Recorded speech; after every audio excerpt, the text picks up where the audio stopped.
We be live. Hello, Durud and Shalom. Welcome, everybody. Guess what happened today? The Islamic Republic of Iran's IRGC has struck and hit a tanker that was transiting the Strait of Hormuz. That is in violation of Clause 5 of the MOU and is the first time since the signing of the MOU that they have struck a ship. They fired a missile. It hit the bridge of the ship. It looks like they were going in to actually kill the crew. Thankfully, no one died so far that we know of, and the ship was then evacuated. It was traveling with a lot of other ships who all of a sudden stopped and turned around. And so the traffic in the Strait of Hormuz has now completely halted for today. I don't know if the United States is going to like that. And because their secret agreement, so we think, was that we'll look the other way as long as the ships keep going through. The ships are not going through any longer. And to be honest, before they were not going through in large amounts anyway. So the IRGC has made a couple of statements, and we'll run through all of that. President Trump has actually pretty much beat the senators into submission. We'll cover that as well. And a lot of global events have happened, from earthquakes in Venezuela to earthquakes that were earth-shattering, as well as the United States Air Force actually conducting operations today in Iraq and eliminating Hashd al-Shabi, or Popular Mobilization Front terrorists.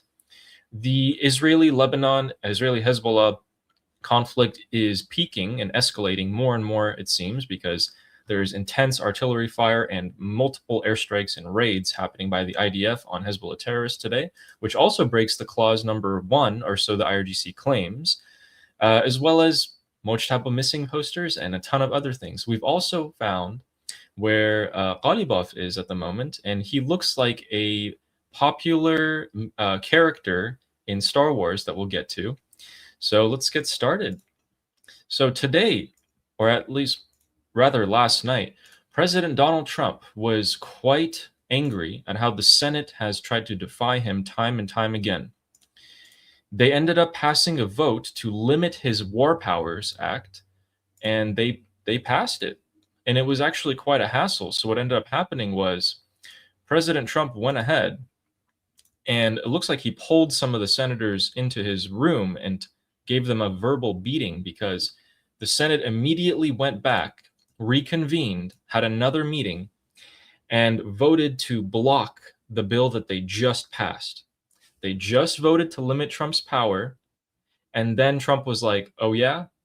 Called them, talked to them, brought them in, and then they went straight back to Capitol Hill, straight back into the Senate, and voted to undo what they just did. Donald Trump just said, wow, the Senate just changed its vote on Iran from 54 and 48 against to 54 and 47 against to limit that. So that means they undid what they just did. And it looks like a lot of senators did come out and say, oh, thank you, Donald Trump. Thank you, Hegseth, this and that, for telling us the truth about what's happening. Not only did he slap them up good, but it seems like he gave them some verbal information or promises that made these senators change their mind. We are no longer limited if we choose to go back to strikes, and we are no longer going to have to remove troops and forces from the area. That lasted about 2 minutes. And yeah, we have so much to cover today. I'm going to skip that part. What do you think about that, Armin? Is that significant? That President Trump just went ahead, and even though he said it was a meaningless act, that they were trying to limit his power, he actually did put aside the time and his whole team to go talk to these senators and change their mind. So maybe it was something actually significant. This is a good reminder that when President Trump says he doesn't care about something, he might actually care about it. So this is why when people were telling me like, oh, President Trump says he doesn't care about the midterms, I'm like, guys, it's his job to care about the midterms. He's supposed to care about the midterms. But yet it is true to say that these votes has no legal consequences because of the veto, but that's true. But it has political consequences. So these votes might have not legally limited President Trump, but it would have politically limited President Trump. So that's why they were important. Yes. Yeah, and what message would that send to the IRGC saying that, we can't even go ahead and proactively attack you. We can only defensively attack you. So this was actually limiting President Trump's leverage during this plan. So he got that reversed real quick, which I'm glad. And let's go to the juicy piece of news today. The one that, oh man, like this right here, guys, this is the Strait of Hormuz, okay? And the IRGC began yesterday by issuing a threat. They said that all of this area is theirs, and that if you take a route that is not the route that we told you to take, we cannot guarantee your safety. Well, this, at that point, I was like, okay, this is just, threats. They've been making them this entire time. Whatever, right? But today, the Islamic Republic has struck and hit a ship. So a Singaporean flagged ship called Ever Lovely was a cargo ship, and it was hit directly in the bridge of the ship where people usually steer it. But apparently no one's died, we think, so far. No warning was given by the IRGC, and it was attacked promptly because it was using this route, the route that the IRGC didn't want them to take. So right there, right off the coast of Oman, which is the southern portion of the Strait of Hormuz, that's the part where Oman came out yesterday, and they put this whole statement. And they said, this is the new southern route that we, Oman, are going to create. Here's the part, Armin. So we know that IRGC just hit a cargo ship. We know that Oman came out yesterday and gave an issuance saying, we will create this route. This is our route. That came after Ghalibaf visited Oman. Ghalibaf came to Oman, had a meeting with the Omanis, and then after he left, they issued that statement. They're like, okay, we take over the southern part of the strait. The Islamic Republic has the northern part of the strait. But then the IRGC came out of nowhere today and just hit that ship and just messed up everything.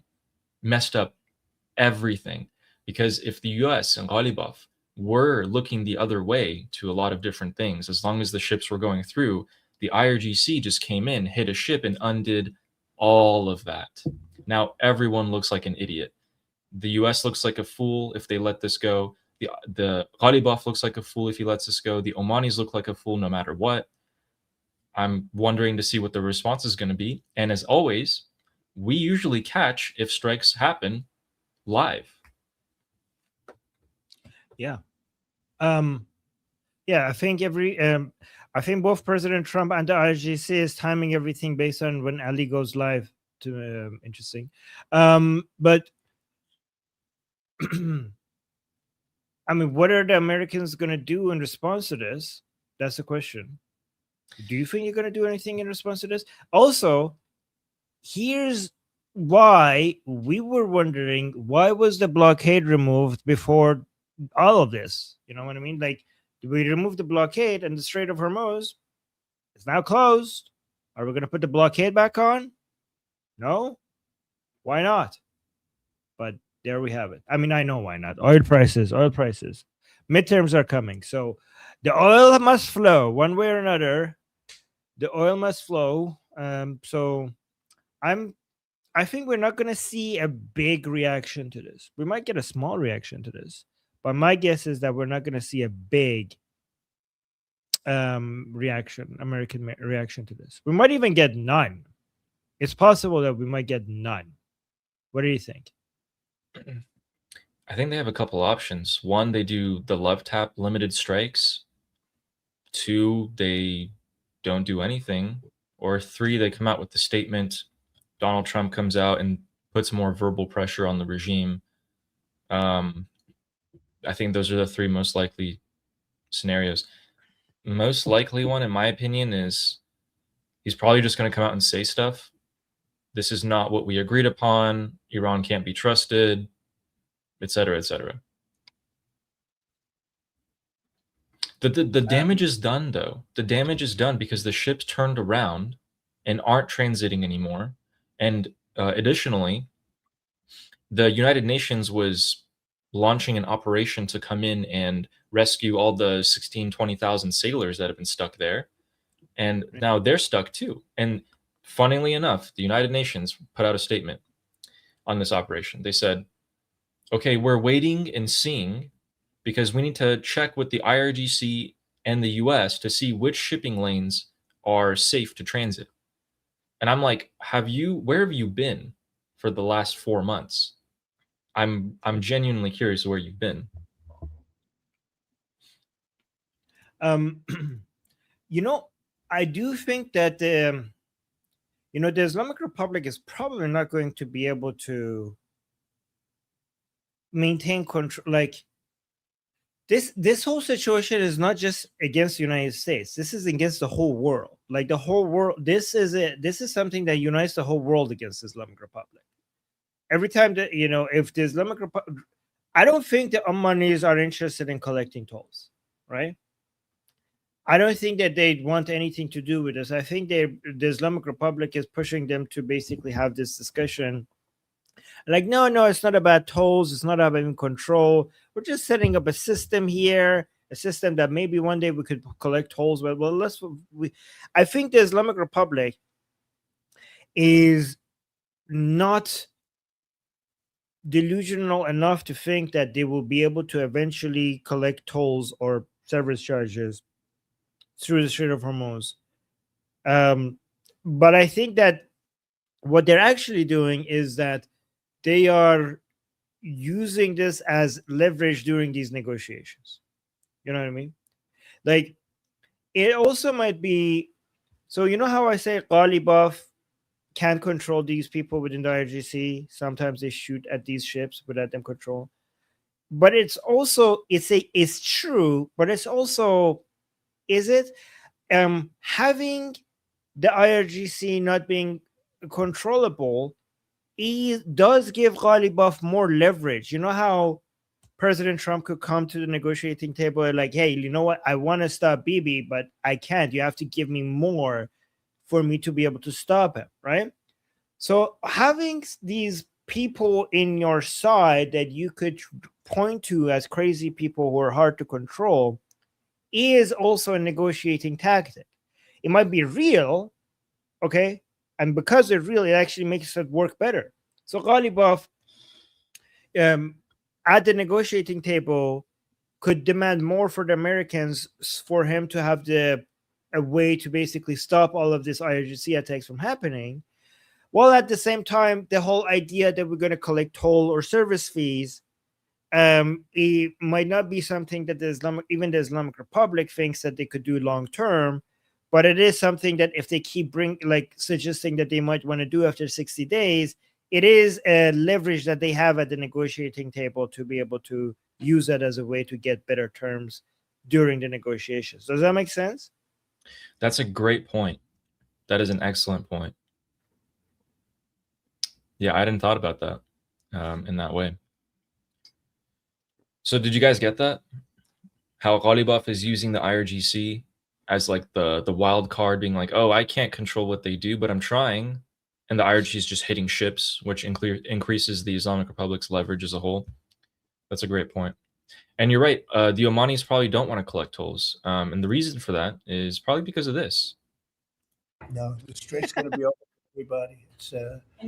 It's international waters. Nobody's going to control it. We're going to watch over it. We'll watch over it, but nobody's going to control it. That's part of the negotiation that we have. They would like to control it. Nobody's going to control it. It's international waters, and Oman will behave just like everybody else, so we'll have to blow them up. They understand that. They'll be fine. Oh my god. Oh my god. That clip. Love it. I think Oman never thought in his wildest dreams that the president of the United States is going to threaten it with bombings. They're With like, bombings. what the fuck? How do we get what the fuck is happening? Oh my god. Yeah, so that's all happened. And Marco Rubio did come out today and talk about the tolls. So we'll show that as well. Oh yes, Marco. But he said largely the things that we've known so far. Let's take a listen. To go through the straits. And think about it this way. If you have, first, it's not even workable. Let's suppose that we went crazy and lost our minds completely and decided to agree to have a tolling or a fee mechanism. How would that work? It's not doable, because what's the consequence for not paying? Let's say a ship says, well, I'm not going to pay the fee. It's not like a toll on a road. You don't get a ticket in the mail. They get shot at. You shoot at one ship, you sink one ship, no other ship is going to move. So that sort of system is not only unwise, it can't happen. It's not even workable. So you might as well abandon the fantasy now to go through the straits. And think about it this way. If you have, first, it's not even workable. Let's suppose that we went. So he also made a statement, which I only found the written version of, but he also said today that he just went to the Gulf countries and he did a tour. And we'll talk about that in a second, actually. So good old Marco. I wrote my thoughts about that. And what he said today was that there is zero support from the Persian Gulf countries on tolls. And that's his understanding of it. And I definitely would like to trust that. So here's the thing about his trip that we actually talked about yesterday as well. Rubio visited the Persian Gulf Arab countries. And Rubio, one of the most respected figures in the Trump administration and largely in the United States as a whole, chose to visit the United Arab Emirates first. And in my opinion, that wasn't a coincidence. The United Arab Emirates is the only Persian Gulf country that openly fought back against the Islamic Republic. And he did quite a lot of talking with them. But then he only visited two more countries. He only visited Bahrain and Kuwait. And if you guys have been watching the show, you know that Bahrain and Kuwait were almost wiped off the map in the past couple of months from the amount of ballistic missiles and drones that were launched at them. He did not visit Saudi Arabia, Qatar, Oman, or that's it. He did not visit them. So he is going and telling the people that he believes the United States can trust or use in this upcoming operation or in this general political climate what the deal is and making sure that they're on board.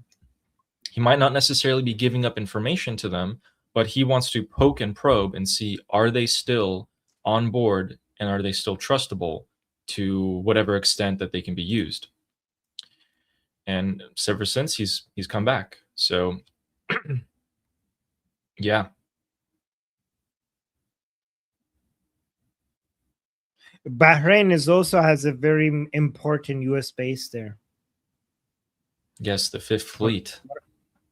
One of the most important ones. Yeah. And speaking about U.S. bases in the region, we did talk about, I think it was yesterday, the day before, how aircraft have returned to the Al Udeid Air Base in Qatar. And you were mentioning how this is probably a sign of how things are calming down, because why would you put these refueling tankers there if they could be in harm's way? Mm-hmm. These aircraft, I thought that they were coming out of Ben Gurion Airport in Israel, and it's true. So, yeah, there's still 47 tankers in Ben Gurion Airport, but it looks like around 12 to 17 of them have shown up. Actually, no, sorry. Now there's 47 of them in the Al Udeid Qatar base, which, guys, previously, 1 week ago, there were zero. Wow. So, yeah, that is a big sign of how the U.S. thinks that those are safe there, that they won't be hit. Interesting. So, going on over here to Iraq, the U.S. did conduct some airstrikes, and they have taken out some terrorists. So, in this video, you can see that there's some smoke rising, and this is in Iraq, about west of Baghdad, and the U.S. hit them with no warning, of course, and they took out, I think it was around, when I dug around, it was like around 6 or so Hashd al-Shabi, which is Popular Mobilization Front terrorists.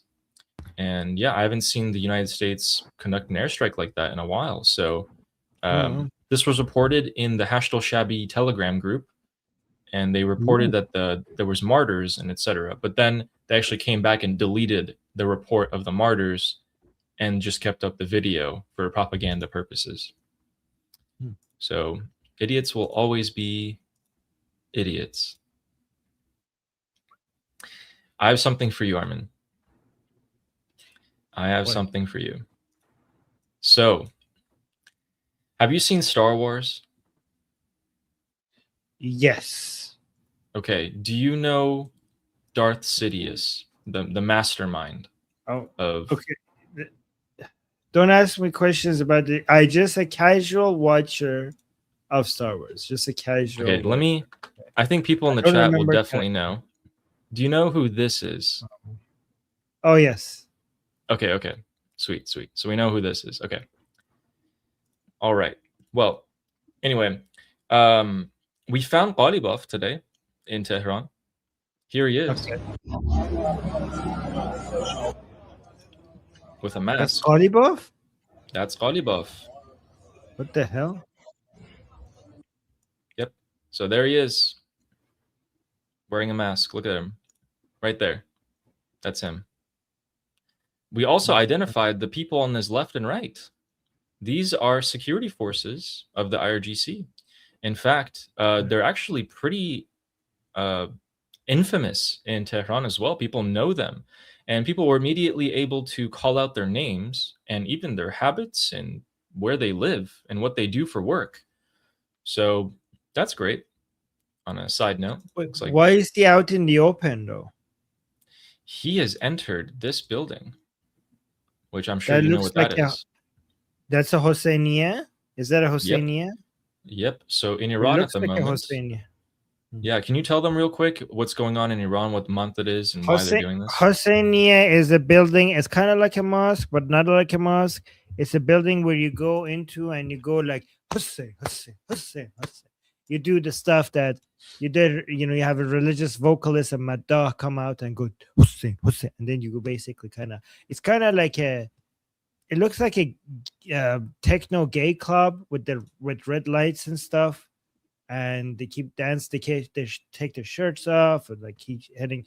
Anyways, they go there to remember to basically do religious ceremonies and shit like that. And they're extra busy during this time of the lunar Islamic calendar, which is the Muharram, because this is for Shia Muslims. This is a very important month. Because this is when Hussein died. I mean, isn't it Ashura today? Yeah. I think it was Ashura. Okay, Ashura is the day where Hussein was killed in Karbala by Yazid's army. So today is a very important day. So apparently he went into a Husseiniya on Ashura. Big religious day in the Islamic Republic. And there's Ghalibaf going in. So again, remember guys, this is Darth Sidious. Everyone knows who he is, right? The mastermind, Star Wars. Sorry if I spoiled it. And yeah, this is Ghalibaf. What? Why is he like that? I don't know, but this is Ghalibaf. Why is he covering his head like that? That's not like a like is he trying not to be identified? Yes, he wore a mask when he came in. He's wearing this, and he didn't do a very good job at covering himself up. Which, you know, brothers and sisters, please lower your gaze. Oh my god! So Why yeah, is he and this doing is that? this is He's not so AI. scared of us. This is not AI, and this is not Islamic practice. Like this is nothing. Like this is not normal. He's so afraid of assassination. Yes, we're Why from did his he even come internal out? people. From internal people. Look at this. He's wearing a chador. Why is he doing that? Is he trans now? No one's wearing it around. Look at him looking around. Did you see that? Did you see that little look? Yeah, he's looking at. Like he's like eh. So, oh my god, he must be so terrified. Yep. Guys, He's you know why we know that this is not him being afraid of like Israeli drones? He's afraid of assassinations from his surrounding.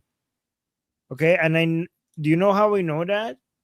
Because if his concern was Israeli drones, he wouldn't step outside. Okay, he wouldn't step outside. The fact that he's stepping outside to me suggests that he knows that he's on a no-kill list. Like the Americans have given him guarantee that he's on a no-kill list. The reason why he's acting like this is not going to protect him from any. If Israelis want him dead, he will be dead. He knows that.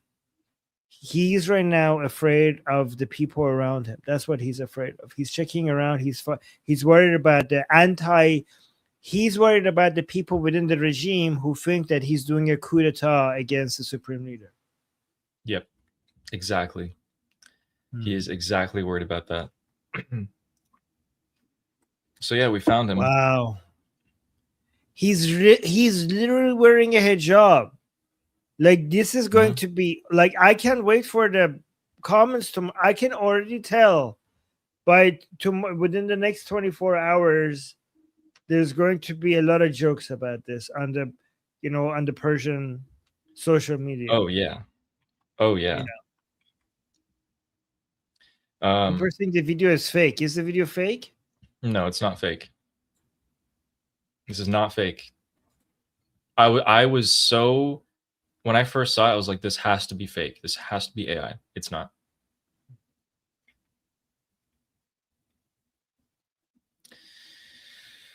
It's not. So I was wondering, I went into the Farce News Telegram group that the IRGC supporters are looking at, and I was like, okay, what's going on? Are they talking about anything during the past day or so? These guys have been really disappointing today in the past day. They're just cursing at each other and talking about religious mumbo jumbo, which makes sense. These guys are super Durka regime supporters. So let's pull up the first one here.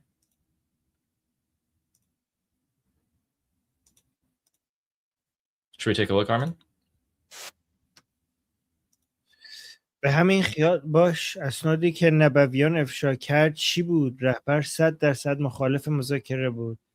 اسنادی که کامران غضنفری افشا کرد چیه؟ گوش که. Guys, look at this. We have showed you this before. So he's saying, stay in your delusion. So this is a pro-regime person against the deal. So who's saying, like, the documents that Nabavian exposed, what were they then? Right? Nabavian's, you guys know who we were talking about, right? The supreme leader is 100% against the negotiations. What about the documents that Kamran Ghazanfari exposed? Did you listen to that? Guys, remember we showed you that video. رهبری دستور حمله اسرائیل میده، آقای پزشکی میگه حمله کنید، من استعفا میدم. Like, when the supreme leader gives the order to attack Israel, Mr. Pezeshkian says that if you attack, I will resign. رهبری دستور حمله به ناو آمریکا میده، پزشکیان متوقف میکنه از طریق شورای امنیت ملی. The supreme leader orders the attack on American Navy, and then Pezeshkian stops it. Sure. And Pezeshkian stops it from the Supreme Security Council, from the Supreme National Security Council. He uses that as a way. Are these people delusional? The Supreme Council has 8 members, I think, in it. How many members that it has? Pezeshkian has 1 vote. Half of the people in the Security Council are directly picked by the Supreme Leader. How is the Pezeshkian going to stop the order of the Supreme Leader to attack American Navy ships using the Supreme Security Council? These people are delusional. And he says the Supreme Leader ordered the attack on Israel, and Pezeshkian stopped it by threatening that he would resign. If you're the Supreme Leader, like, the fucking resign. Like, if you are the Supreme Leader, you stop the attack on it. So, guys, these delusional people think that if it wasn't because of Pezeshkian, Israel would have been destroyed by now, and USS Abraham Lincoln would be at the bottom of the sea. But Pezeshkian stopped the Supreme Leader. Sure, buddy, sure. And isn't that an insult on the supreme leader that he didn't attack Israel because Pezeshkian was threatening resignation? Wouldn't annihilating Israel be more important than keeping Pezeshkian in office, especially if he's such a traitorous, traitor doing treason? But you guys see these people's heroes are right now Kamran Ghazanfari and Nabavian, and people like Sabiti and Rasai. And the enemies are Pezeshkian, Ghalibaf, and Arakshi. Interesting. Yeah. Yeah, and then there was also this one. Send these to me, Ali. These are so good. Okay. Yeah, thank you. آمریکایی که به تو و با تحقیر از پول خود میخواهد به تو سویاده هیچگاه 300 میلیارد دلار نخواهد. آیا فهمیدن چقدر سخته؟ حیف و صد حیف. Okay. Saying them, so these people are, some people are posting that, oh yeah, we're going to get $300 billion. So this person is so angry, saying Americans who are going to give you soybeans and grains by humiliating. Go to the Persian, because I don't know what contempt does that mean. There we go. Yeah. So the Americans who are going to give you soy and beans while humiliating you, they're never going to give you $300 billion. So this guy is saying, are you retarded? You really think Americans are going to give us $300 billion? They're giving us soy and beans with humiliation. So of course they're not going to give us $300 billion. Is it so hard to understand this? Shame, 100 times shame. Or yeah, basically something. Sad, he's saying like so sad. 100 times, it's so sad that we're in this situation. Boo. Yeah, they really don't seem to believe that they'll get the money or anything, and they still are so hung up about the grain and the soybeans. Right. But yes, you know, 300 billion beans. 300 billion beans. Yeah, 300 billion beans. This is the biggest meme of the Islamic Republic now in Iran. It's just the images of like corn and soybeans and sacks of wheat are just floating everywhere. Do you want me to show some? Yeah. I don't know if you, I think you've, I showed it earlier today. I'll just show you a few, and there's a lot of them.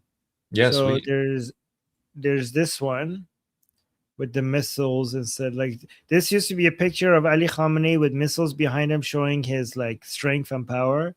And now we have corn instead. And then we have this one.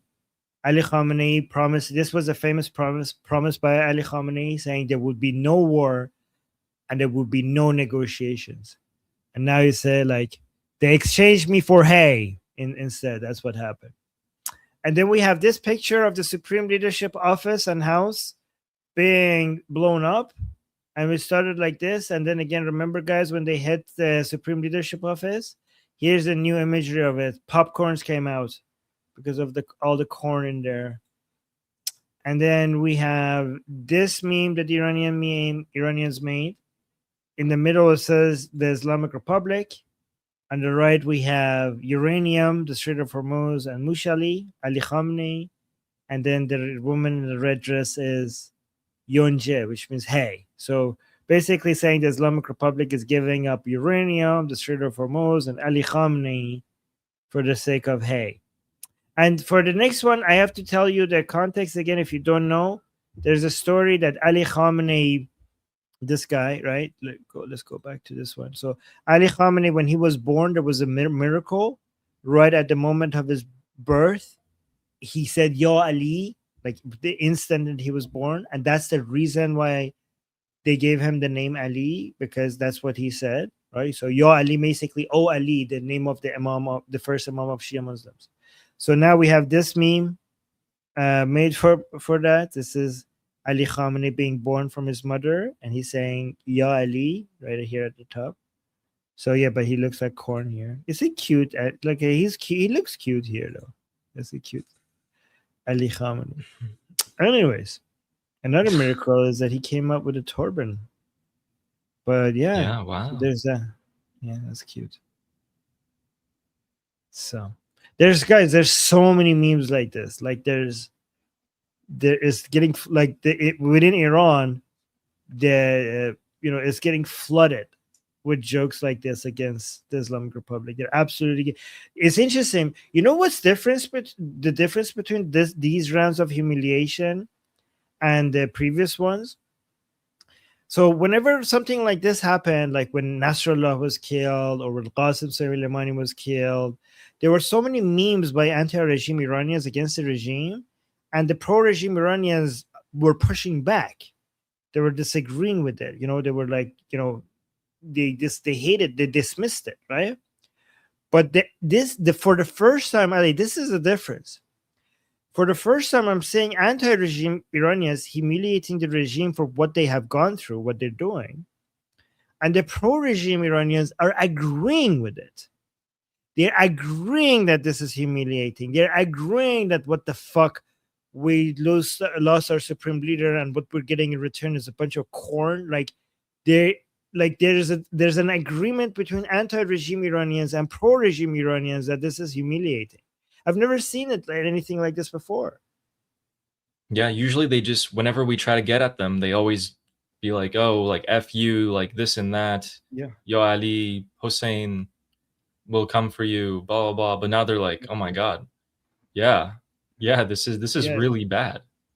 This is really bad. This is humiliating. They agree.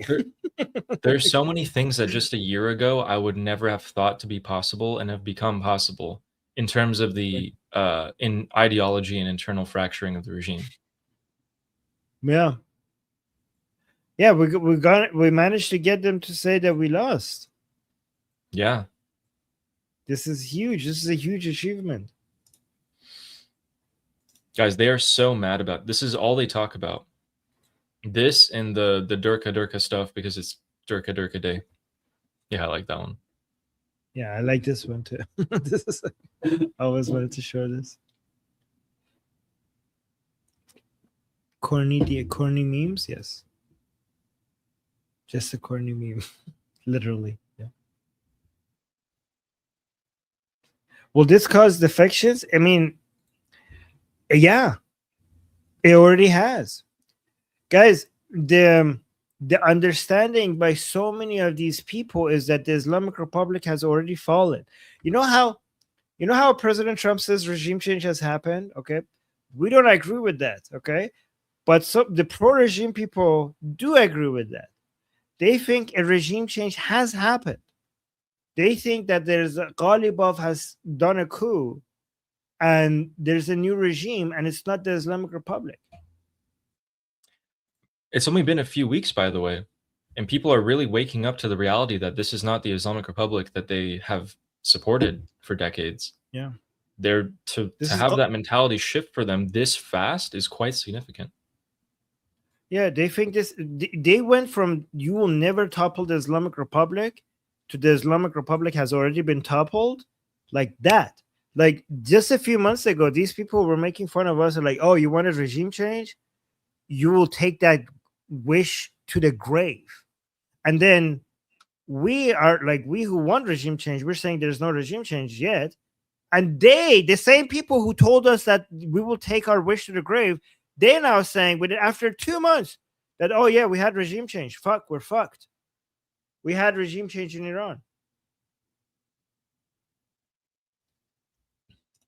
And then look, we have a French speaker in our chat all of a sudden. Let me wait 1 second. French? I have told you that without the possibility of destroying Israel and the Middle East with atomic bombs, they won't have kept the branch the most during the regime and their supporters without the big, I don't know what Degatz is, but so let's not I think this person is agreeing with in us. real time. Yeah, okay. We do have some super chats, but before we go super chats, let me show you this meme. So this is where we started. Oh. Yeah, Ali Khamenei and Raisi with Qasim Soleimani being dead. I like these slides. And then, yes, and then we got to a situation where Ali Khamenei and Pezeshkian with Raisi being dead, the previous president. And now we're here. Ghalibaf sitting on the throne with all the corn. Sitting on the Oh, throne yeah. with all the corn. Yes. He did it. Yes. Wow. Then there was also one last Telegram message, and then we should read the super chats. Okay, let's go there. There was this one. So we showed you guys a message earlier that someone was saying, to be honest, the IRGC did everything they could to save the country, but it was Pezeshkian who came and destroyed everything. This person is Wow. responding to that, saying, the IRGC itself was cooperating. They have the right to vote in the Supreme National Security Council. We saw Yes. Sayed Majid publicly as if that was our strength. That's why America is getting whatever it wants, because the IRGC are working with the Islamic Republic or at the Americans as well. So look, sorry, Ooh. let me put this back up. Yeah, this is the Farsi translation. Let me see the Farsi translation, and then maybe we could. Okay, so guys, let me actually bring this. So before this guy's comment, we were telling you that previous comment that this guy is responding to was saying that, oh no, the supreme leader, right? Let me actually zoom out here. The supreme leader over here, he has been betrayed. He wanted to attack Israel and American ships. He ordered it, but Pezeshkian, because he's a member of the Supreme Security Council, he used that membership to stop it. That is retarded, because Pezeshkian, as a member of the Supreme Security Council, has one vote, and half of these people are directly picked by the Supreme Leader as members of the Supreme Security Council. So they say, by the way, they kind of claim that the president of the Islamic Republic is the president of, like, the head of the Supreme Security Council, but that is bullshit. The main person at the Supreme Security Council is Zolga, and he gets one vote. And these people here are, so this is the head of Artesh. Let me see, who is he talking about? Let me see. Go down. Here you're saying Majid? Majid. Who's he talking about? Sayed Majid. So this is Muhammad Baghel Zulqad, Sayyid Jalili, Ghalibaf, Sayyid Majid. Who is he talking about? I don't know, some member here. Interesting. Anyways, but what he's pointing out is that the IRGC is also within the Supreme Security Council, and they voted again for the deal as well. So they're saying the IRGC is also compromised, right? That's what they're saying. The IRGC is compromised. Is that what they're saying? This is exactly what they're saying. They're accusing the IRGC of, like, how could you have all these votes, but then let Pezeshkian do this? It makes no sense unless you were in on it. Yeah. And also at the last line, he's saying this is why America got everything they wanted to. He's saying IRGC is working with Ghalibaf, and that is why the Americans are getting everything they want. They're getting everything they want. And it's funny because we think we're getting nothing that we want. We are getting a lot of it, not all of it, but a lot of it, to be fair. Yeah. Ooh. So yeah. Ooh. You know, in relation, Ali in Iran in the chat just sent me something on Telegram, and I haven't seen it, but this should be good. Let's see what he's saying. Hold on. Oh, it's downloading. Okay. I'm downloading it. It's really good though. Okay, got it. Okay, let me see. I haven't seen this. Ali says this. Ali in Iran, the Ali in Iran, is telling me that this video is confirming what I just said. So let's see what it says. یک ویژگی خیلی خوبی داره. دونالد ترامپ این By the way, this mullah, I debated him. This is a mullah inside Iran, and I debated him twice. یک ویژگی خیلی خوبی داره. دونالد ترامپ این مرد آب سینی هست، کودک آزار هست، مشکلات جنسی داره، قاتل رهبر اون هست، باش به در کشتگی داریم، همه اینا هست. اما شخصی بسیار صادق است، راستگوست. این مرد So maybe I should translate as we go, okay? So say there's this guy called Trump. یک ویژگی خیلی خوبی داره. دونالد So Donald Trump has one characteristic that is very good. ترامپ این مرد آب سینی هست، کودک Like it's true that this man is Epstein related to Epstein. آزار هست، مشکلات He's a child abuser. جنسی داره، قاتل He has sexual disorder. رهبر اون هست، باش به در He's the murderer of our supreme leader, کشتگی داریم، همه اینا هست. and we want to get revenge of him. So he's saying, like, it's true that Trump has many bad things many bad things about him. He's a child abuser, he has sexual disorder, he killed our supreme leader, we want to kill him. True. All of that is true. But putting all of that aside, there's one good thing about him. اما شخصی بسیار صادق است. Like, however, he's a person that is very honest, a very honest person. راستگوست. این مرد بارها اومد صحبت کرد که من دارم با ایران صحبت میکنم. So this man has come out and said many times that I'm talking to Iran ما داریم به تفاهم میرسیم. and that we're getting to an agreement. راست میگفت. هر چی میگفت. Like he was right. Every time. So he you know what he's saying? He's saying that Ghalibaf is lying to us. Trump is telling us the truth. That's what he's saying. Like he's saying this entire time when Trump was saying that I'm talking to Iran and I'm getting to an agreement, he was telling us the truth. It was our officials that were lying to us. هر روز میشستی گفت بابا من با اینا دارم مذاکره میکنم. Like every day he came out and said, like, hey guys, I'm actually negotiating to them. I'm talking to them. حضرت عباس که اونا قبول دارن. به عیسی And it's okay. It's like wait here. میگفت. هر چی میگفت. هر روز میشستی گفت بابا من با اینا دارم مذاکره میکنم. به حضرت عباس که اونا قبول دارن. به عیسی مسیح دارم با اینا مذاکره میکنم.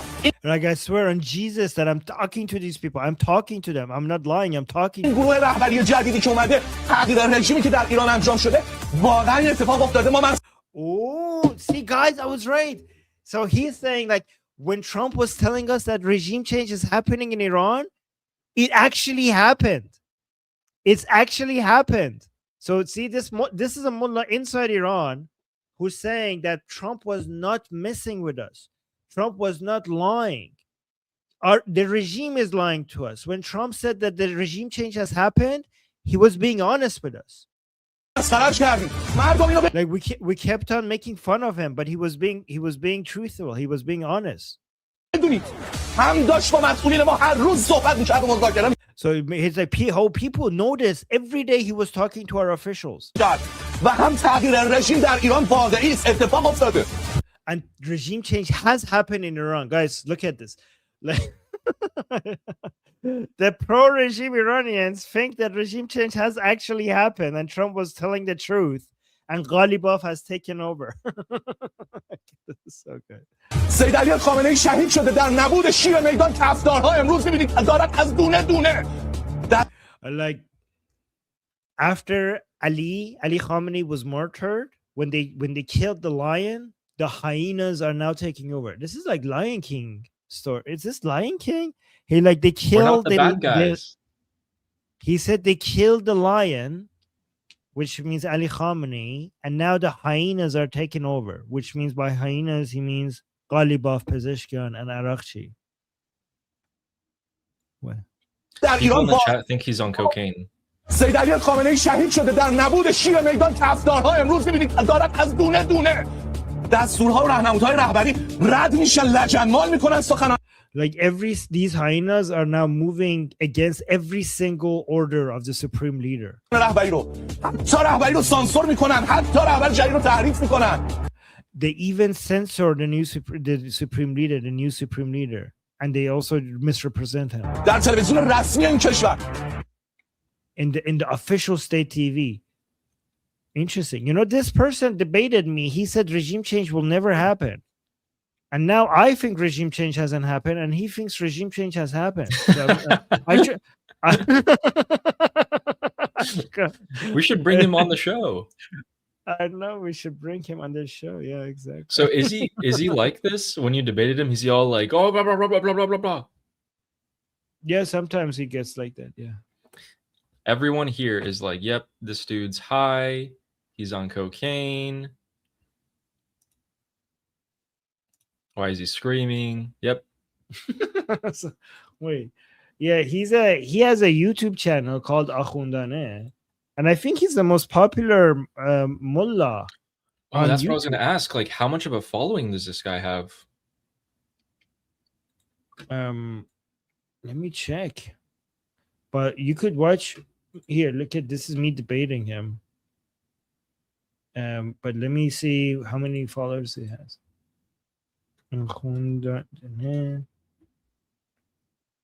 Nice green screen. Yeah, it's great that if he has a big following, if he's one of the popular influencers and he's starting to say this, maybe other influencers will also start to say it. And that's great. Because guys, people who watch this bullshit are regime followers who are exactly the type of people that we need their mind to be having changed. That yes, the regime did fall and you guys are screwed if you keep going like this. Yeah.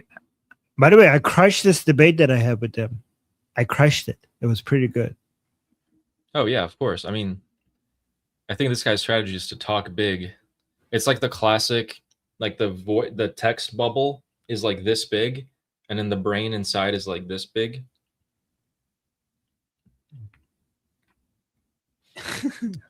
Anyways, okay. Let's go to. Wait, we need to do super chats. Yeah, let's do it. We got some new members. We have Lou and Kay became a YouTube member. Welcome. Oh, thank you.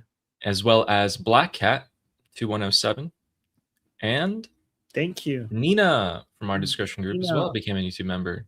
Thank you. Yeah, thank you. So the first super chat is by Ninja or Rooster saying the Senate. Yeah, the Senate indeed. The Senate, I won't get back into it, but I remember a couple of days ago saying the Senate sucks. The Senate sucks. The House of Representatives sucks. Congress sucks. They're too old. And yeah. You got accused of ageism last time you said that. Oh, yes. Yes. Yeah, but only if you're like 90 years old and up. Oh. And EHEF saying we should package the food with actual food stamps. We should just have made in the USA or USA with flags everywhere you could possibly put it. And so when regime supporters in the streets are like buying this food from like a shop and opening it up, it's just like made in the USA, American flag. They would just change the packaging. Put it on the inside of the packaging. Ooh. Actually, you know what? You should use like use laser and write it on every grain, every single. Yes. There you go. I'm sure that would. What be else cheap. we do? I don't know. I'm gonna. Hopefully, we find out which companies they're buying the most food or whatever from, and then I'm gonna go buy like something from that company, and I don't know, make a video and be like, "Hey guys." Someone's saying dye red, white, think blue. Yeah. I wonder if you do a DNA test, can't you tell it came from America? Like, is that a thing? Like, if you take one of them and you do it, a DNA test, shouldn't you be able to tell it came from America or no? Probably not. You can. So here's what you can do. There's different products, whether it's like powders or food products. You can take it, you can test it, and if you have the knowledge, if you have like all the labs around the world, you have their data, you can tell from which lab or which region of the world this product has come from. But yeah, that's about it. Okay. And Mushjun saying, let's do some super chats. Here we are. Here we are, Yeah. Mushjun. Thank you. Thank you. Thank you. That's what we're doing. And Fleshy Interloper saying, Ya Ali grams. Maybe that's what we should call it. Yo Ali Grams. Love Maybe we that. should start calling it that. We'll scare off all the non-Iranian followers who just tuned in for the first time. And Sarah saying, proud to call you boys Iranian. Thank you both. Oh, Thank you. thank you. Every message. One day I'm going to go through the chat history of Sarah, and I'm going to see every single message just like super kind, super duper kind. Yeah, you know what? That's if you ever feel down, just go and look at the chat history from Sarah. Oh yeah. Yeah. So guys, after we finish reading these super chats, we have a couple things we have a couple meme videos to show you. So Scott Besson has said some funny stuff. Then we have more posters, both in Lebanon and Iran. And then what the IDF has been up to, as well as actual footage from Mossad agents in Iran. Oh my God. Then we'll also cover the Venezuela earthquakes as well. So,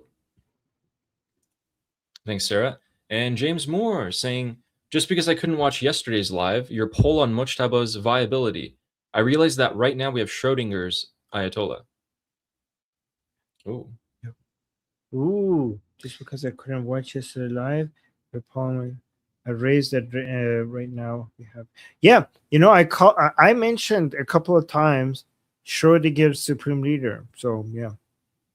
So we should have add that as a third option, a superposition. Okay. Both dead and alive until we look in the box. Yeah, in the box. I mean, if he's in the box, then yeah. Or in the fridge. Thanks, Drew. This is that. Thank you. Thanks, James. And okay, when you were showing this video, I went ahead and ate like 2 pieces of chocolate from this. And Lior was like, Ali's eating chocolate? And then she was like, Lind dark chocolate, 85% dark. Am I right? How did he know? I have no idea. I have no idea how they knew. Because all they saw was like, this is all they saw. I'm not even kidding. This is all they saw. Leo, are you? This is what they saw. Okay. That is scary. I'm scared of I don't Leo. know. Okay. Wow. That was impressive. She's saying, guys, I'm Mossad. Jesus. Yeah, okay. I have no idea. And Shen Nung saying, the pen and the sword, 2 complementary tools meant to work with each other. Yes. In fact, yeah, they are supposed to work with each other. I would just like them to actually work with each other, because President Trump should probably give them a few love taps, or maybe take out a couple IRGC generals today to just remind them that there is a sword. Yes. You know what you could do with the pen and the sword? You could shove the sword up some jihadi's ass, and then you could shove the pen up their ass as well at the same time. Yeah, well, I mean, they would just say that they captured your sword and pen with their butt. Yeah. You know? I'm sure when you shove a sword up a jihadi ass, there will be room for some pen. It will, yeah. It will open up some room. Yeah, they like it. Okay. Yeah. And Lior said, show a sign of your kitty now. Whoa. He's asleep. Oh. And thanks, Lior. And James Moore saying happy birthday, Ali. Happy birthday, why? Ali. See, you were trying to use these. Your spell is being used against you. That's what's happening. You guys were trying to. I mean, I didn't Oh. plan this, but it's just backfiring against you right now. See? They were trying to do that to you. I was like, no. I was like, we can come up with something better. So I actually didn't push for the happy birthday. Oh, okay. Well, now it's being used against you either way. Dang. Old Aryan. So yeah. Dang, I've been really hoping that there was some strikes. They're usually coming out at this time, but not yet. If there is no strikes at all, what would by United States? What does that mean? I think it would embolden the Islamic Republic to do whatever, like a lot more. They're gonna look, guys. We shot at a ship and didn't do anything. Okay. Yeah. So they- let me just remind everyone, anyone who might be watching in or anything like that. So basically, the Islamic Republic today hit a tanker. They hit a cargo ship. Sorry. Just went for the kill. They just launched a Shahed drone straight to the bridge of the ship where people steer and generally the crew is, and just hit it. No warning, because the ship was actually trying to traverse the south side of the Strait of Hormuz near Oman, and IRGC didn't like that. So now we're thinking, what's going to happen? What's going to happen? And yeah, Armin, if they don't do anything about this, then the IRGC is just now going to think, well, we can just do whatever we want.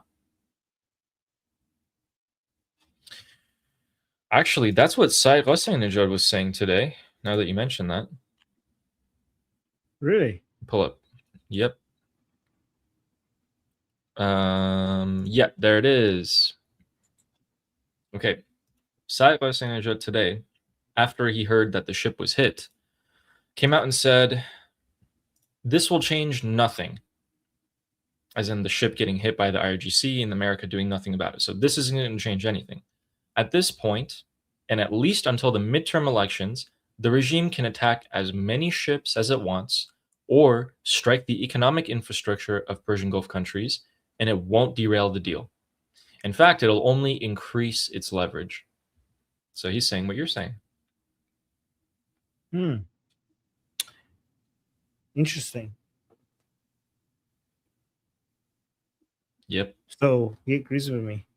Guys, look at this. I didn't even see that. I said that, and Saeed Ghassanejad, the main advisor to Princess Pahlavi, agrees with my analysis. Yep. That makes me feel good. Mm-hmm. I'm bad, actually bad, because then the Islamic Republic.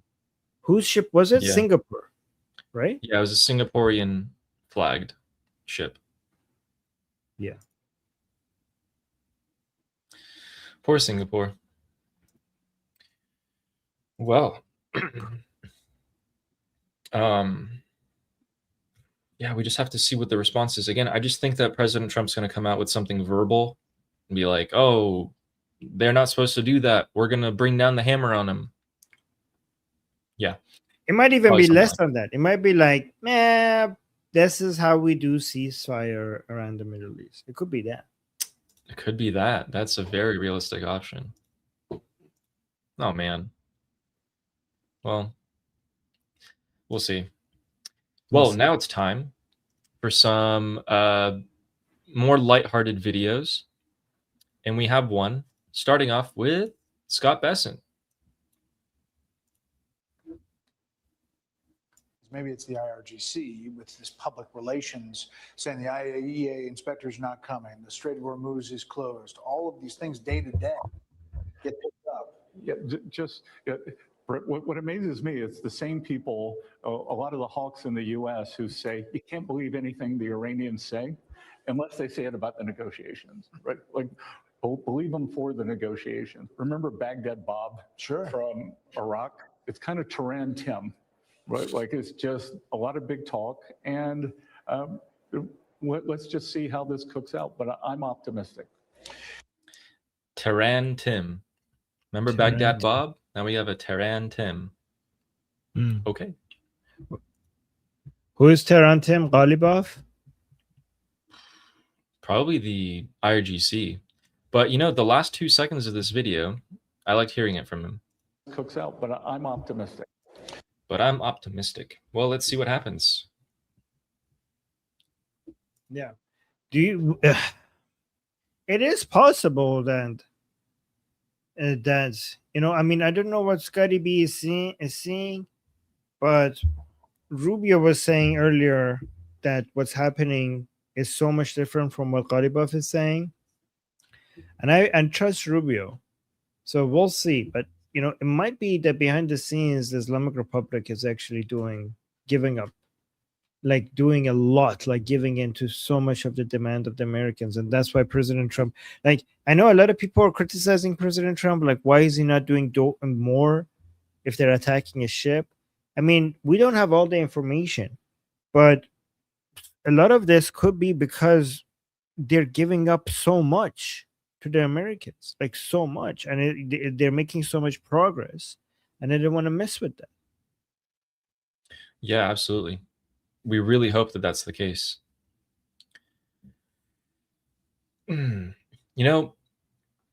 Guys, there was a lot of posters in Iran, and there's a lot of posters in Lebanon. So the Interior Minister of Lebanon says, "I have instructed the relevant authorities to remove the Iranian banners along the airport road soon." These are the banners that he wants removed. It's Mojtaba and Ali Khamenei. If you're leaving from the Beirut airport to get into the city, this is what you see as you're getting into the city. And yeah, that guy has a mattress with one arm and driving a motorcycle with the other. So yeah, this is Lebanon, and these are the posters that they want gone. It's if I was Lebanese, I would be so fucking angry that these posters are in Lebanon. Like, Yeah. what the fuck is this doing? Like, this is what does this got to do with our country? Like, fuck whoever put this up in our country. Yeah. Those posters are going to be removed soon, or so he says. But what about these posters that are in Iran? Oh, I like this. What is this? Oh, They brought some more posters. Guys, this is inside Iran. Whoever did this is like really brave. So guys, Iranians are mocking. Yeah. No, you go ahead. Iranians are mocking Mojtaba Khamenei, saying that he's missing, last seen on February 28th, and offering a $12 reward to find him. 12. They say that his family fears he may miss Ali Khamenei's funeral on July 4th tonight. Oh my god. There it is. Oh my god. It's a lot. Guys, like some sad. people in Iran, this is the second time we're seeing posters in Iran, missing person posters in Iran for Mojtaba Khamenei. I love that addition that his family is fearing that he might miss. When is the funeral for Ali Khamenei? It is in 9 days. 9 days. $12 might be too much though. It is a lot. I mean, it's almost $12.50 to find out where he is. Okay, $50 fine. Yeah, I'd go for it. So guys, that's 2 million tomans. 2 million tomans, which would be converted to USD would be $12.50. Yeah. Fucking hell, the conversion rate, right? 2 million. That is crazy. And I wanted to show you guys this video. So if anyone ever comes out and says that the IDF comes out and, they don't mind blowing up an entire city block to achieve what they want, why don't we just show them this video? Yeah. So this is donkey. Why did it have warning? Can we show this? Hold on. Yeah, we can show this. Okay. Do you want me to send it to you first? What did we see? Are we going to see people dying? We can't show people dying. Well, I don't know if they are. Well, okay, let me see it first. Yeah, you watch it first. Okay. And we'll go back to the map. But we have a juicy treat for you guys. We have Mossad. So Israeli Channel 12 came out with something. It's a few minutes long about Mossad agents in Iran, and they have their voices and what they're saying, and we can translate that for you guys if you want to see how they actually operate. So we can actually just go ahead with that and skip the meme video entirely. We cannot show that for sure on YouTube. Really? Okay. Oh my God. Those are people dying on camera, blowing. Those are people being blown up on camera. YouTube is Gotcha. not happy. Okay. You could show the first. Okay, here's what you could do. You could just show go back. Okay. Don't play that No, video. I think it's probably just better to skip it then. No. You could just keep it on the first screen and just explain to people what's going to happen. Go, Okay. Bring it back up. Okay. Bring it back. I think I closed it. Here it is. Okay. So yeah, don't So- pause. Okay. So yeah, guys- this okay. I just watched it. This thing with these people, is that a horse carrying them? It's a donkey, yeah. Oh my God, the poor donkey. Is the donkey okay? Is the donkey okay? Oh yeah, the donkey's totally fine. Okay, the donkey survives. Okay, I just watched the video. The donkey survives. These are terrorists, right? These are terrorists in, I think, Okay. Lebanon, on the back of this cart being pulled by a donkey.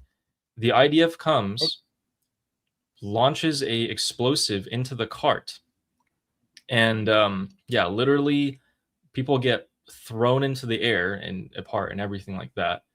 Although you can't see actually any of the gore of it, but then the donkey keeps on going, and then he's The like, donkey "Wait!" is unharmed. He's like, "Wait! The Completely cart is unharmed. lighter.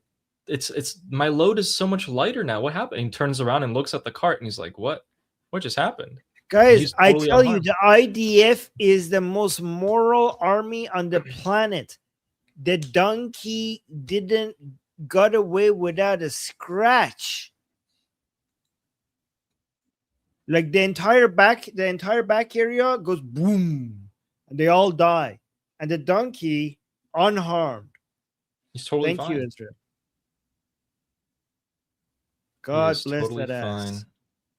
Exactly. Lior is saying, God bless that ass. That's really good. That's fantastic. So Oh, where was real this? quick. Oh, where was this? We believe to be Lebanon. We actually aren't sure exactly where it is, but given that they conduct these type of operations mainly in Lebanon, it's probably that. Javid IDF, Javid the donkey. Yeah, let me see. Free if the I can- donkey. I'm trying to see if there's a. I'm now Yeah, no, never concerned who's mind. going to feed the donkey, though. Is he going to? Now I'm going to be thinking about the donkey. Yeah. Yeah. True. True. Okay. By the way, quick Lebanon update, or a quick Israel update in general.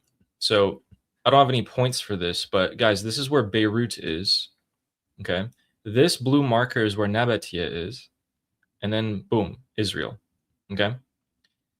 This is where most of the fighting is going on, this area right here in southern Lebanon. And tonight, there are unconfirmed reports that one Israeli soldier has died and 4 more are critically injured.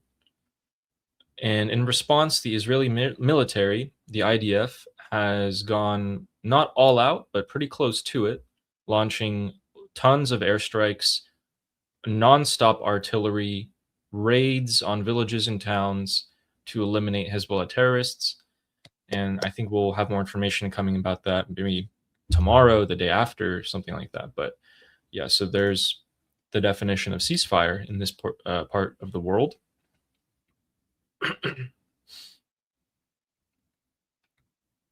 And before we get to this video, where I like this upcoming video, I hope you guys like it too. It's basically a mix of Israeli and Iranians who are part of Mossad, who are communicating with Mossad, and the audio is released. And Channel 12 of Israel News came out and released this video, and I really liked it, so I hope you guys do too.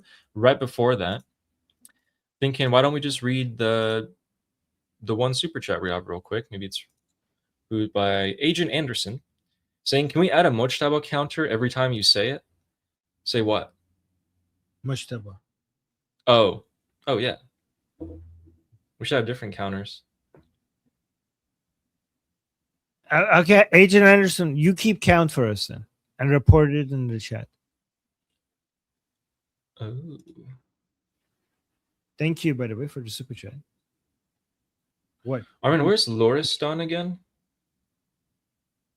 Is that Loristan is a province is that inside Iran. east? No, wait.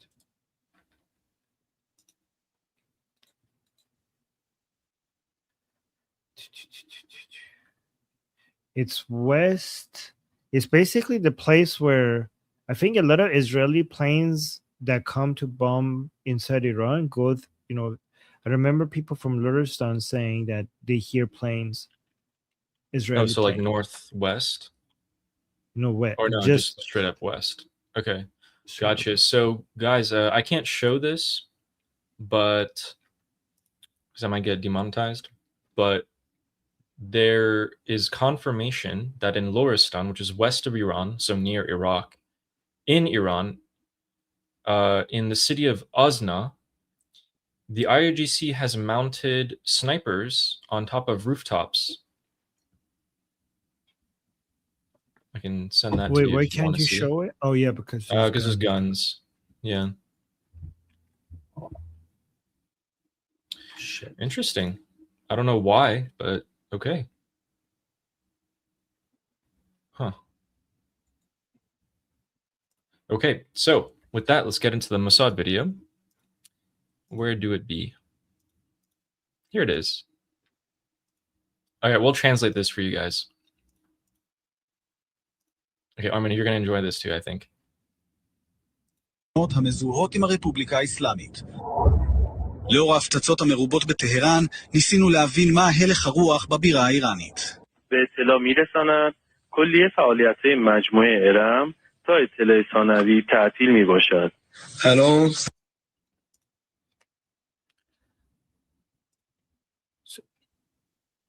So what is this? I'm confused. Oh, so Yeah. these are Mossad agents in Iran. These are Iranian Mossad agents who are talking to Mossad. Oh, Yeah. So Okay. you want to play that again? I mean, the beginning part Yeah, was yeah. in Hebrew, so I mean, I don't know what that was, but האיראנית. به اطلاع میرساند کلیه فعالیت‌های مجموعه ارم تا اطلاع ثانوی تعطیل میباشد. wait. This is again. I'm still confused. This is Mossad communicating with Iranian agents. Mossad that was an Iranian Mossad agent right now. He's communicating back to Mossad HQ, telling them information. He's telling them like this He just said area and this something area is is closed. Yeah, This he's like area this is area and closed. this area. There's no operation going on here. Like it's closed. Like don't worry Okay, about this okay. area. So isn't that dangerous playing his voice? Okay, but go on. This was aired on Channel 12 of Israel News. So, and this is going around Iranian like Telegram channels and everything. So. سلام. می‌خواستم ببینم Okay, so this one, I like this one. This guy's on the phone with probably another Israeli God. agent. Okay, and he's saying, "Hi, is the gym open? Is the gym open?" تعطیل میباشد. الان Okay, Yeah. so who's the? So we have two Mossad guys. One, and both of them are speaking Persian. One in Israel, one in Iran. Which one is in Israel between these two? The first one who's speaking. Yeah, no. So the first one was just the channel, the Israeli No, channel. I know, but Just here, this part. So play it. this part. Yeah. سلام. می‌خواستم Okay, ببینم but stop. باشگاه باز So the first person who says salam is in Israel, or the first person who says salam is in Iran? I'm not sure. I think they're both in Iran, but why don't we listen to this one clip and then we can tell. سلام. می‌خواستم ببینم باشگاه باز میتونیم بیایم نمیتونیم بیایم. بله. میخواستم ببینم سوال کنم درباره امنیت یعنی الان اشکالی وجود نداره ما بیایم اونجا به تهران و سرخ What the fuck? That's like their code word of like, hey, is the gym open? Like their place of meeting to go conduct their operations. He's like, is the gym open? And the guy's like, yeah, it's open. And then he's like, oh, is it safe? You know, is the gym safe right now? Like, you know, what do you think? And the guy's like, yes, it's safe. You can come. And then says something else, which I didn't quite catch, but it was probably like a code phrase or something. Okay, but that doesn't make any sense. How would a gym not be safe? Like if you call a gym, I think they should. Hey, Musad, I think you should work with your code words. You should be like, okay, so you did a good job calling it a gym, but nobody calls a gym and asks if the gym is safe. Maybe make a code for safe. You should be like, is the gym too busy right now? And too busy could be code for not safe. Because nobody, like, who calls a gym and says if the gym is safe? They should have said crowded. Go back. Hey, Musad, you need to, hey, this is why you should have hired me. You should work on your code words. This makes, if somebody is listening, if IRGC is listening on this conversation, at first they're like, oh, okay, boys, don't pay attention. Somebody is talking to somebody regarding the gym being open or not. But then well, I when guess you it was say, during the gym, strikes. I know, but if you say, is the gym safe? They're gonna be like, what the fuck? Who asks that? Is this like Musad? This is not good. This is not good code. Let me play it again. سلام میخواستم ببینم باشگاه بازه میتونیم بیایم نمیتونیم بیایم بله میخواستم ببینم سوال کنم درباره امنیت یعنی الان اشکالی وجود نداره ما بیایم اونجا به تهران و سرخ Oh, you know what I just noticed? Yeah, Wait, the guy on the other side says, let me translate. This is so weird. Okay. So, and he laughs. So the first guy is like, hey, is the gym open? And the guy like, the gym is open. And like, so we can come. And like, yeah, you can come. We're like, okay, is the gym safe for us to come? And the guy says, the guy on the other side, you know what he says? He said, listen, I have a stick.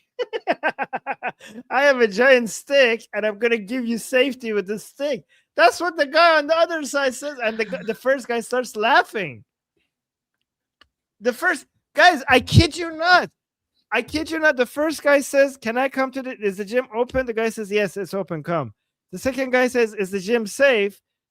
The first guy says, "Is the gym safe?" The second guy says, "Like, listen, I have a giant stick. I'm gonna go. I'm gonna give you safety with my stick." And the first guy starts laughing. What the fuck is this? I don't know. I mean, they probably know each other. But what I found interesting is that I've talked to enough Israelis at this point to pick up their accent, and this is like an Israeli accent in Farsi.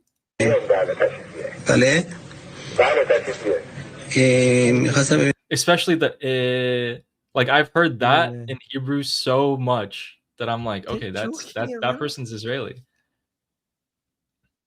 And then no, but they're joking around with each other. Play. Yeah. سوال کنم درباره امنیت یعنی الان اشکالی وجود نداره ما بیایم اونجا به تهران و سرخ The first guy starts laughing. ببین من یه چوب دارم. ببین من یه چوب دارم با اون چوبه میتونم امنیتتو برات. Oh my god, these two guys are not taking their job very seriously. Yeah, that's funny. He's like, I mean, yeah, he's like, there's airstrikes going on. What do you mean it's safe? Yeah, I have a stick if you want. I can ward off the airstrikes with the stick. What the hell is this? Is this Musad? Are you sure? This is Channel 12 saying this is Musad? They were saying that they're picking up communications with Iranians from Mossad, so I guess. This can't be real. I think Channel 12 didn't understand. I think Channel 12 didn't know. I think maybe. I think maybe two people were basically playing around as practice, and then they got the audio, and Channel 12 didn't bother to translate it, and they just played it. Yeah, so I listened to the first part where the guy was like, "Oh, from this area to this area, there's no operations going on." And I was like, "Okay, cool. I'll show this on the stream." And the second clip is just them messing around. So let's see what the third one is. שהתרגלו לחיים תחת ההפצצות, אבל המתקפה האמריקנית אתמול לפנות בוקר התמקדה במקומות אחרים, בפורדו, בנתנז ובאספהאן. וניסינו למצוא חדר במלון. چون که ما از تهران فرار کردیم اومدیم اینجا می‌خواستیم ببینیم اینجا پیش شما دور و بر ما که چیزی نیست. یعنی شما یعنی دور و بر شما چیزی نبوده، هیچی نبوده، هیچ چیزی نه. سر و صدای هیچی نشنیدید شما؟ سر صدا که همه جا هست. ببینید فعلا ظرف هتلمون بسته است. ما خیلی می‌خواستیم بریم هتل شما چرا بسته است؟ اگه میشه سوال کنیم. متاسفانه به خاطر شرایط حال اوضاع کنونی سر و صدا چیزی نبود یعنی متوجه. Okay, so I guess the audio clips are not too like crazy. I don't think. Okay, Ali, I don't think they're calling Mossad. I think they're calling people in Iran. They're just calling people in Iran. I'm just checking how. Okay, like, did you hear anything? Random. I think these are just random people in Iran that they're calling. Okay, so it seems like they're just checking to see if like things are happening around this particular hotel or this particular area. Yeah, or if this is closed, that's closed. So they're Hey, calling I mean, it like, yeah. You want to gather info that way? That makes it.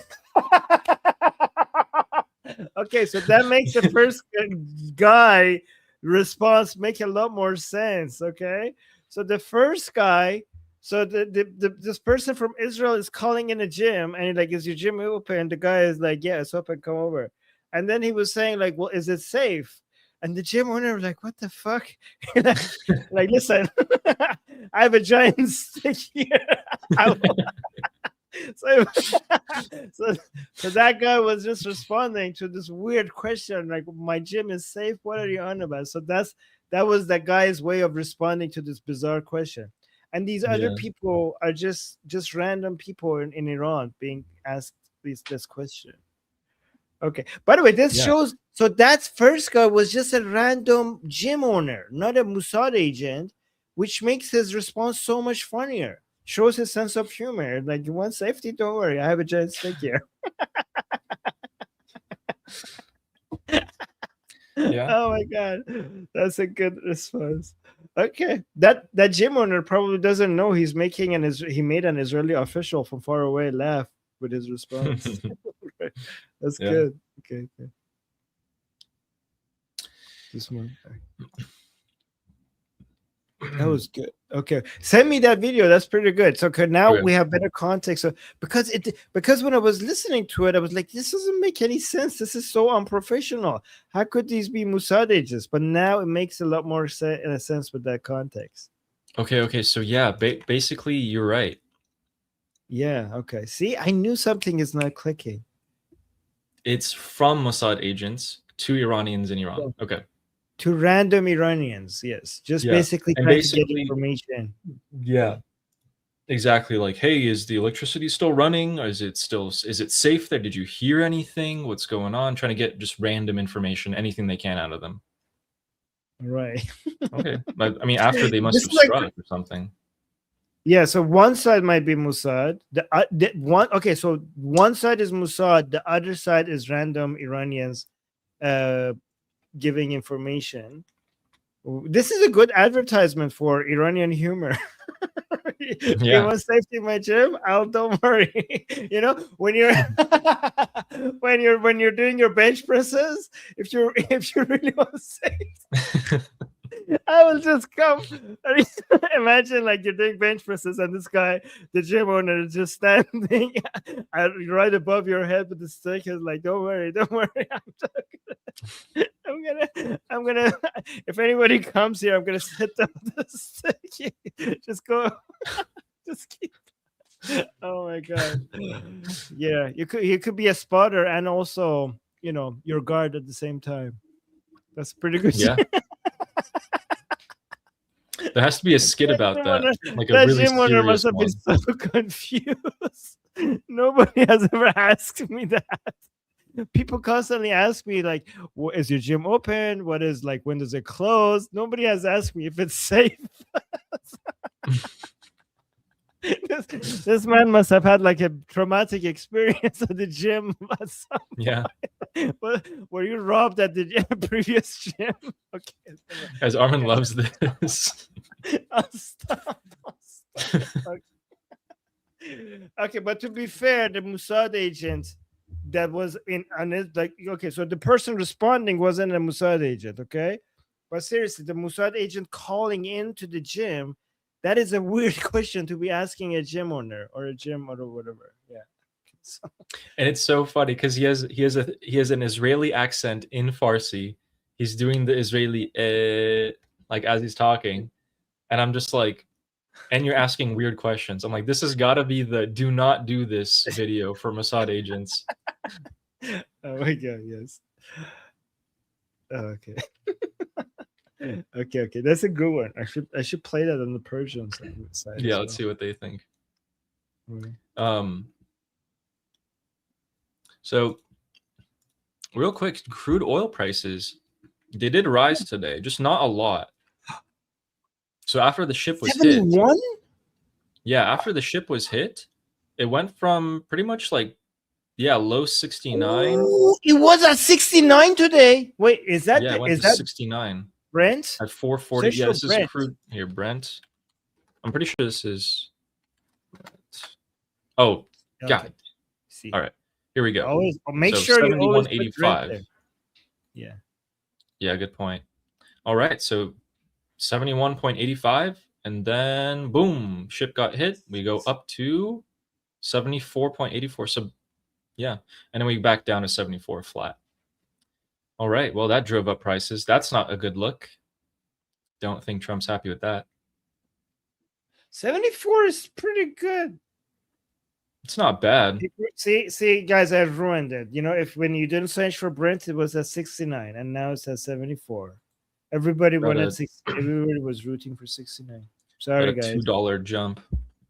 I mean, just a $2 jump for the traffic being halted in the strait and getting hit. A ship getting hit. It's not that crazy, actually. Yeah, it's not. Yeah, why didn't we get a bigger adjustment? Are people getting used to this? Oh my God, we got a $69 super chat. Dumb dividend. Oh my God. With a cross and everything. Thank you. Oh my God. $69 super chat. Thank you, Dumb. You guys are amazing. One. Chad, yeah, people are saying legend, Chad move. Immediately after we say 69, we got a $69 super chat. You guys are amazing. Seriously. Thank you. Oh my God. Oh my God, you guys. You guys are something else. I don't know. Yeah. Oh my God. Oh yeah. So wait, let's read that. Thank you. Then we got a couple more things here. All right.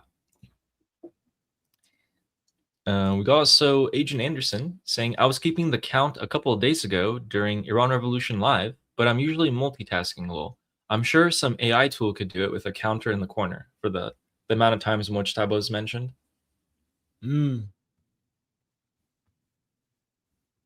We should put a counter for corn, I think. I think corn is more relevant than Mojtaba these days.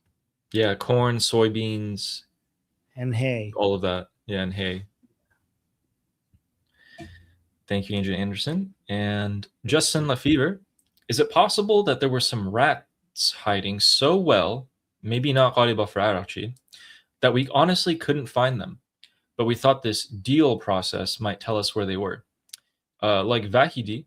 Vahidi was hiding really well because he did it early. And he may have been sold out by Ghalibaf as a lesson to the rest of the regime to listen to him, but we don't know. That is a very possible. I think it is. I think that I think it is very possible that Vahidi is hiding because he's afraid of Ghalibaf selling him out. It is very possible.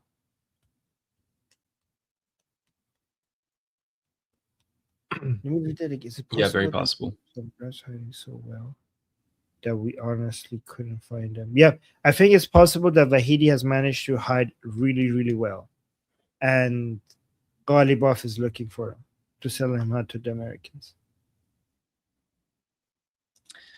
And Sarah Ocean saying, Armin, your laughter is the best. Good pick, Sadi. Thank you. Oh, Yeah, I did make Armin laugh. That's true. Thank you, guys. You know, I used to be There. insecure about my laughter until I went live and people said all of these nice things. So thank you, guys. Your laugh is very contagious. Okay. Makes other people laugh. And Ida saying, if what I understand, because I just started watching, it's a journalist that made this piece and somebody's helping him. They are calling in. Yeah, no, you're absolutely right. It was just people, it was just Mossad talking to people in Iran, and then the journalist was saying that that's what's happening in Hebrew. Yeah. You sent me that link as well, right? Yes, you did. Thank you. I did, yeah. All right. So there's a new way that Mossad, or sorry, that the IDF is building drones, and I wanted you guys to take a look because it kind of helps us visualize kind of what's going on with them. So these haven't been used in combat situations yet, but take a look. Ooh, what is that? Look, Wait. it's a little floating, rolling drone. Wait, who made this? This is the IDF. It's an Israeli company. Oh my god. How much is that? Can I get one? I don't That know. looks I'm looking at their website right now. Let me see. Let's try and see how much we can. It rolls and it flies and it has Yeah, and like it spreads gas. Okay, let's take a look. This is their website. Products. They have the Rooster, Spera, and GoShock. Let's take a look at the Rooster. This looks like a private company. Is it the IDF? I think they're selling. They're gonna sell to the IDF, but this is pretty much made for hunting down terrorists. Because look at it. It's like infrastructure, hazmat, indoor tunnels, and caves and subterranean. How does it fly? Where's the like it rolls and it flies? That's Oh, look, pretty- little propellers. Oh yeah, okay, it's Look there. on the side. That's pretty Cool, a little cage. It's a smart design, and it rolls. Look at Israelis. You guys are so innovative. Yeah, just imagine you roll around the corner, and this thing's just looking at you. And what does it do? It spreads gas, and what else? It can spread gas, but mainly reconnaissance. I mean, think about it. Now you can get drones into like little air shafts in tight little corners like caves, whereas before you were scared that the propellers here would hit the wall or a ceiling, but now this is a cage, so you're totally fine. You can keep on going. Prediction: 2 years from now, half the size with all this capability. All of this capability, half the size in 2 years. Yeah, I mean, probably also with guns on it. I mean, you could put a gun on it and then just gun. Yeah, okay. Or maybe just toxic gas or something. oh, there's guns there. Yeah. Cool. So yeah, Israeli innovation to kill terrorists. I'm all for it. You know, I think at some point, my prediction for a long-term future is that whoever has more energy and more server will have the higher, best AI. And whoever has the best AI will win everything. So Oh yeah. it's not about, so everybody's going to have access. Like, I don't think the hardware would be the limiting factor. I think everybody, like at some point, the hardware, everybody's going to get the hardware, the best hardware. Like, it's going to be easily printable and accessible to everybody. It's the decision making process. Like, the drones are going to be like, nobody's going to be managing the drones. All the drones are going to be like, automated with AI. So the side that has the best decision, like the AI that is writing, like managing these drones and robots, your robot army, your drone army, the one that has the greatest intelligence will win, right? And who has more intelligence? Whoever has more energy to run servers and more servers. And this is why I think United States is going to win basically everything, because Yeah. nobody's going to be able to build as many servers as United States, and nobody's going to be able to feed it as much energy as United States. So I think that like people say like, oh, United States dominance, military dominance is going to come to an end. I think United States military dominance hasn't even started compared to what's about to come. I think like everything that you've seen about United States military dominance since World War II that fascinates everyone, I think it's going to be nothing compared to what's about to come with the AI and robotics revolution. I think the gap between United States and the rest of the world is going to widen, and by a lot. My concern isn't that the United States will have the capability or not. It will, and it's going to win the AI race, and it'll have the capability to do whatever it wants around the world. My concern is the US being limited by itself in the way that it'll conduct its technology. Like Congress will come and be like, nope, you can't do that. You can't kill those terrorists in that country over the world. You can't do it. It's bad somehow, we think. I think there's going to be too much money Congress will have to submit. I think there's going to be so much money in AI and robotics and the weapons industry, that the lobby groups will be able to crush whatever legal barriers that are in front of them. That'd be great. That'd be great. Mithro is saying guns are heavy, so the size may have to be larger. For the drone, I was thinking you literally have a super tiny, not even a handgun, because you don't need to hold it, right? You just need the actual barrel and shooting mechanism. Super small, holds like maybe 2 rounds, 3 rounds, just something like that. Poisonous darts.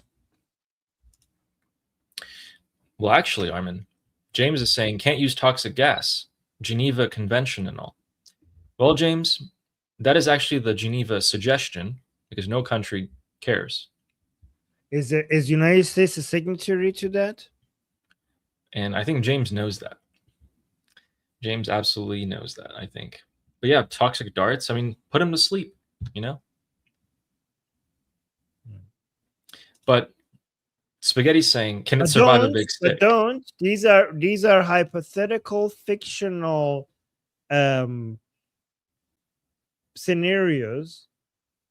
We're basically getting our creative writing skills. This is a live stream about fictional stories, and we're basically writing novels here about some 007 kind of stories here. So AI, like, please go away, look away. Okay, we're just basically experimenting. We're predicting what could possibly happen in the future. Okay, don't do poison gas. Okay, it's bad. Okay, Ali got pixely for me. Ali, are you with us? I am with you. I think our stream quality just got destroyed for some reason. I think YouTube servers or something is acting up. I think YouTube guys are they? Is this a warning from YouTube to stop talking about lethal weapons? No. Oh my god, I can count the pixels on our stream now. Are we okay, guys? Are we back? Oh well. You guys got blurry. Hey, YouTube is warning us. Or is it the Jews? It's always the Jews. Getting YouTube. It's always the Jews.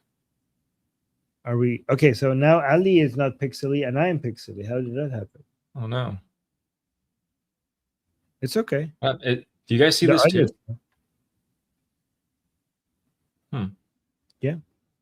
It's fine. Oh, You're back. You're okay now. Oh, I'm okay now too. Oh, you're coming back. Yeah. Okay, cool. Yeah. We're good now. Sweet. Yeah. So,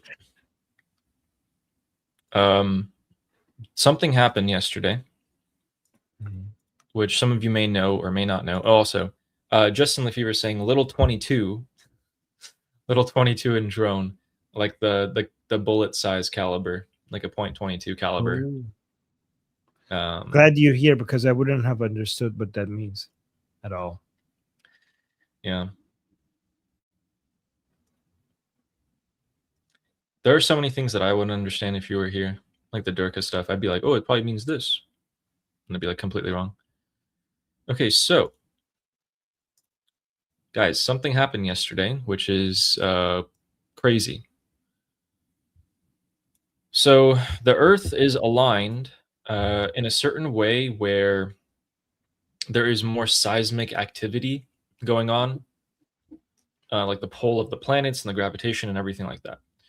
So basically, everything you see on the map here, guys, from Japan, Australia, North America, and South America, they kind of share a couple of tectonic plates under the ground, and these move and cause earthquakes. Well, yesterday, at pretty much the same time, Japan received I think it was like a 6.5, 6.9 magnitude earthquake, and they're fine.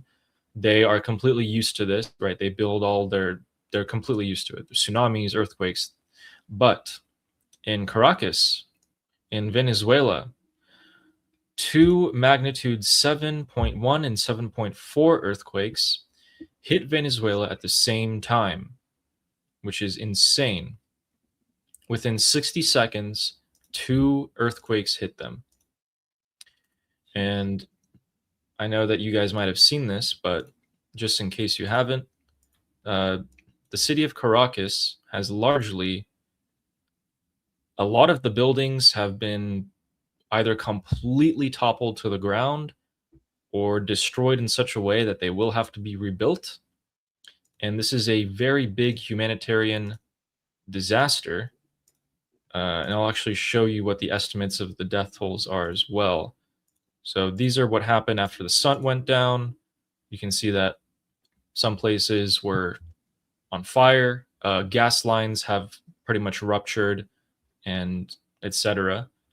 All of the emergency services in Venezuela are working overtime at the moment, but they're not the only ones. There's also this. So there was a group of fishermen who were off the coast, and I wish we could zoom in this video, but you can see that there's like clouds of dust rolling off in the distance on land, where all the buildings are literally collapsing in front of our eyes.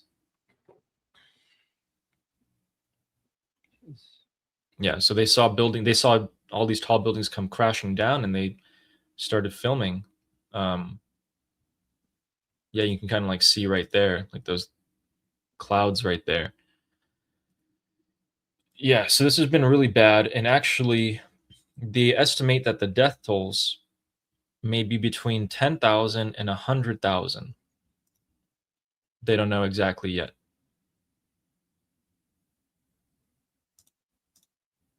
Yeah. So on this graph, you can see that in between the 10,000 and 100,000 range on the bottom right, there's a 44% chance that this is where the casualty numbers are. A 30% chance that the casualty numbers are above 100,000.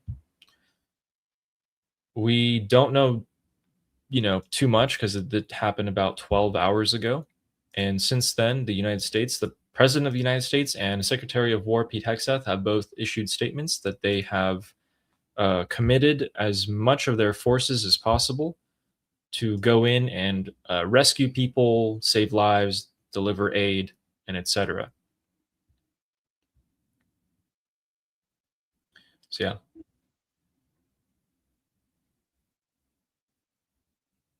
How many people died and injured? So the statistical analysis that they did is that the minimum casualties is 10,000, with the highest number being 100,000. So anywhere between that.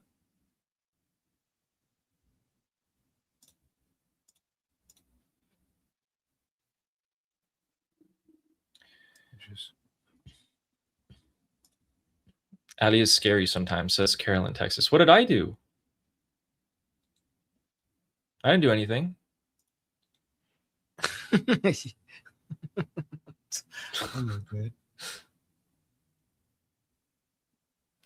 Yep.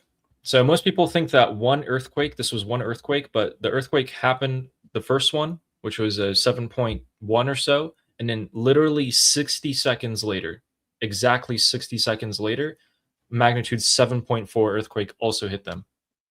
So within 1 minute, they got slammed by two massive earthquakes. And that is the reason why, I think, there may be so many casualties. But yeah, a lot of buildings are just completely gone. Like skyscrapers, like 12, 14, 16-story buildings leveled to the ground, nothing left.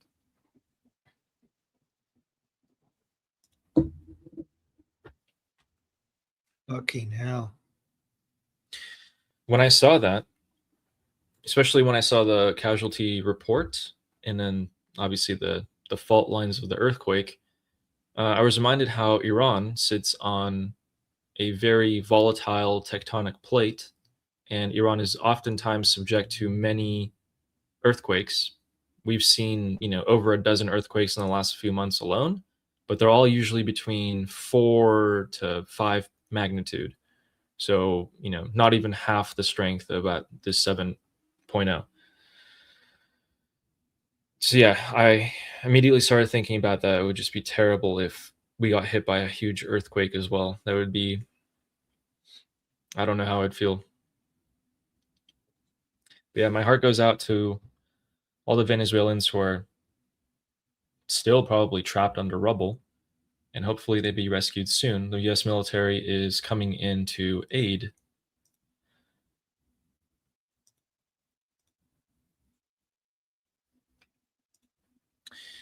And with that, the Persian American, or Noah from our discussion group, is saying, you made the YouTube gods mad. Yeah, we were revealing secret Jewish tech. And YouTube was like, no, no, no.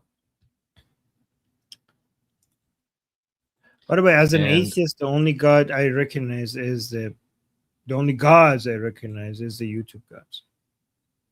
Yeah. Noah also said, my heart goes to Venezuela. So awful. Yeah, it really is. Yeah. Life is so fleeting at any moment. Things outside of your control can happen at any time. And Justin saying, Armin, the Bible does say God would establish his kingdom in Elam in the last days. Oh. And of course, there would be more earthquakes. Just saying. Can we get some, so Elam is in Western Iran. So the Bible says that God would establish his kingdom in Elam, meaning that God will establish his kingdom in Iran. Did you guys know that, by the way? So can we get some Christians? Can we get some Christians supporting regime change in Iran based on this? Because we have so many Christians supporting Israel for theological reasons hey, wait a minute. All of this Christian evangelical money is going to Israel and support going to Israel for rebuilding the temple so Jesus could come. But Jesus coming, if he wants to establish his kingdom, Iran needs regime change as well because of this whole thing in Elam. So we need to get more American Christians to support regime change in Iran based on this verse. I mean, I'm not saying we should do that, but I'm not saying, but maybe we should. I don't know. Or should we? Maybe we should. So, yes. Can we push, guys? Can we go around and say, like, guys, we should, like, Christians, regime change in Iran is foretold in the Bible or something, and then support regime change. Can we do that? Is that's going to be Elam is in Iran. So Monkey is like, or Sketch in the chat is saying, where is Elam? Is southwest Iran. So this is Jeremiah 49 verses 38 to 39, where Jesus says, I will set my throne in Elam. God will say, sorry, God said, but it will come about in the last days that I will restore the fortunes of Elam. Wait, hold on. Jeremiah. Restore the fortunes of Elam. Regime change. Confirmed by God?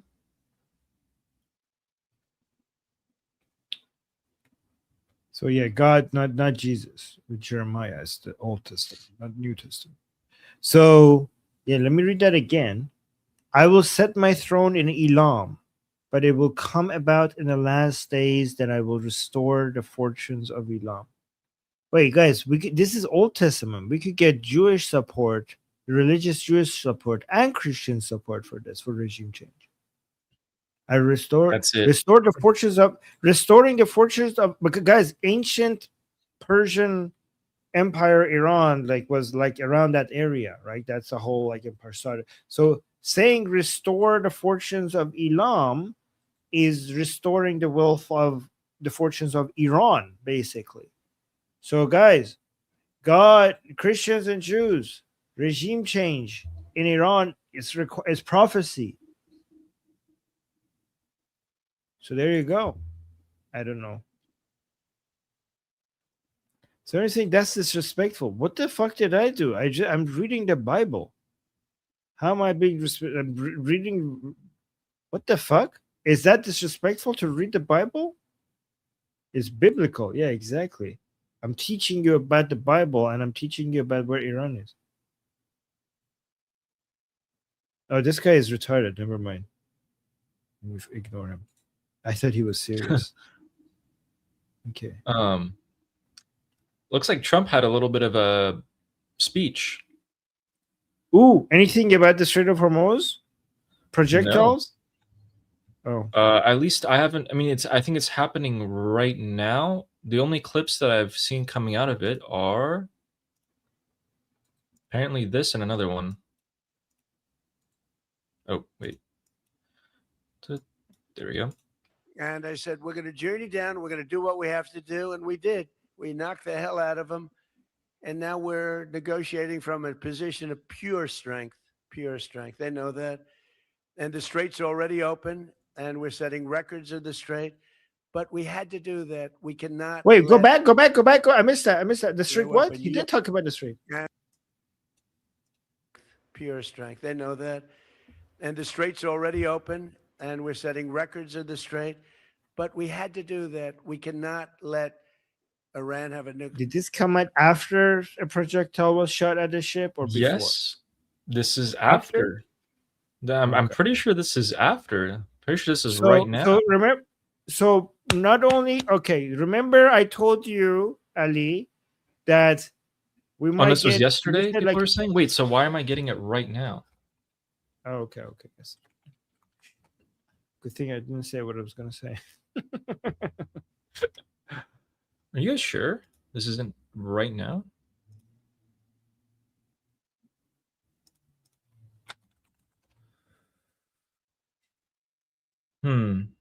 Okay. Well, I guess that's his latest statement. So maybe let's just say that's before. Let's just say that's before. Let's wait. Let's wait and see what happens. Yeah, and then there was this. Oh my God, why is the audio? The strait is closed now, though. Whenever that was, we know the strait is closed right now. Yeah, which is weird because oil prices are not going up. Yeah, I don't understand. But let's see this. Navy, they had 159 ships within 1.5 weeks. They were all at the bottom of the sea. And then I have to listen to the fake news. Oh, they're much better today than they were then. These people are crazy. They want to make a deal with us very badly. And we probably will. I think we will. But the strait is open. Yesterday, they took out 19 million barrels of oil. That's the most in the history of the Strait. And the oil prices are dropping like a rock. And, you know, Okay, I mean, just saying the regular things. Okay. Well, we'll see then. I hope that there is a response of some sort, whatever it may be.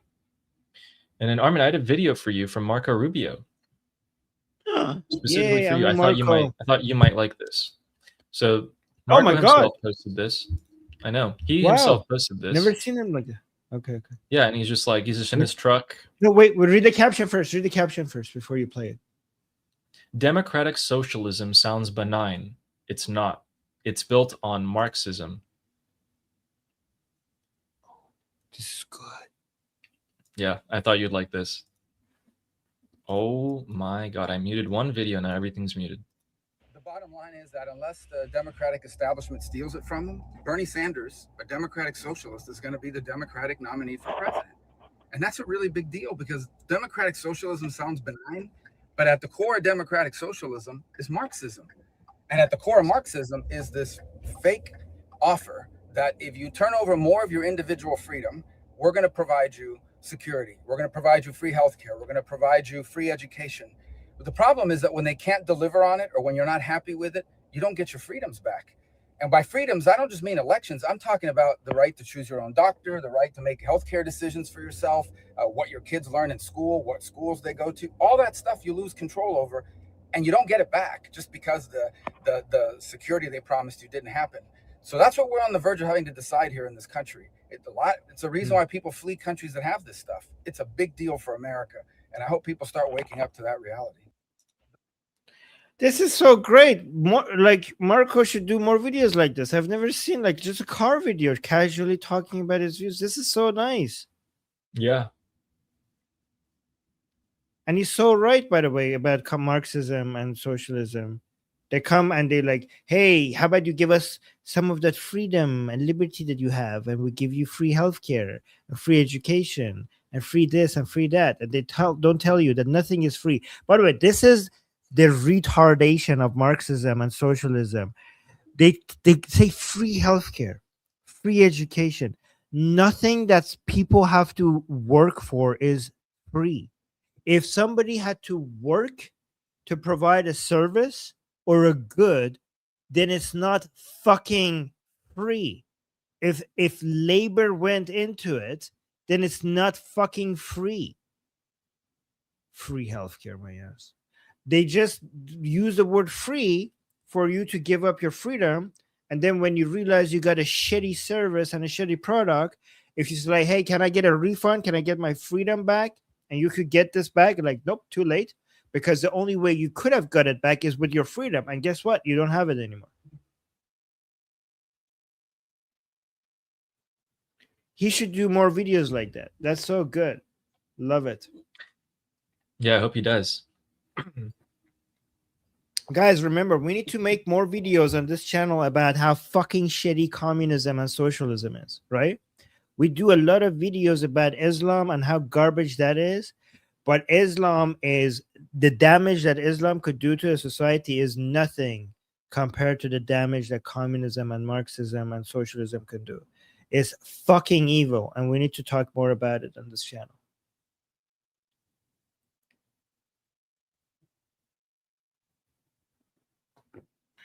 All right. Super chats, and then we could go. Just a super Yeah, chats. let's do it. Yeah.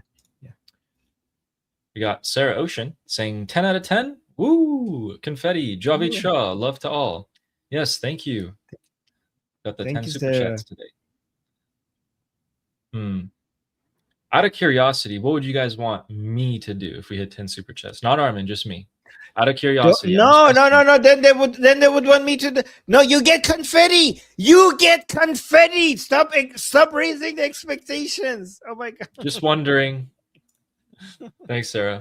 You And get confetti.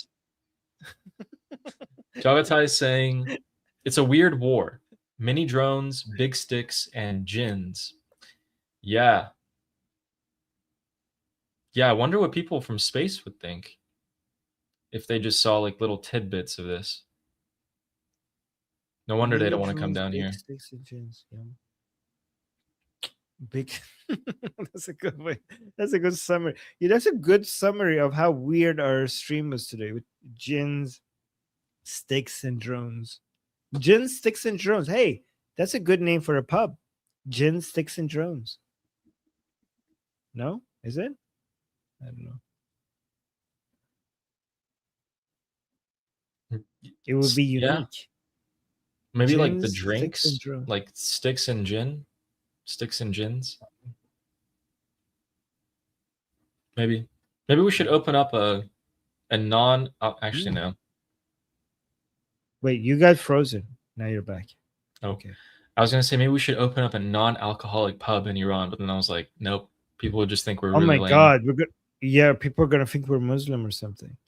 Yeah, it's the last thing I want to be. I no, actually, the last thing I want to be is a communist. If I had to choose between being a Muslim or a communist, I would choose Muslim. Oh, well, okay. Yeah.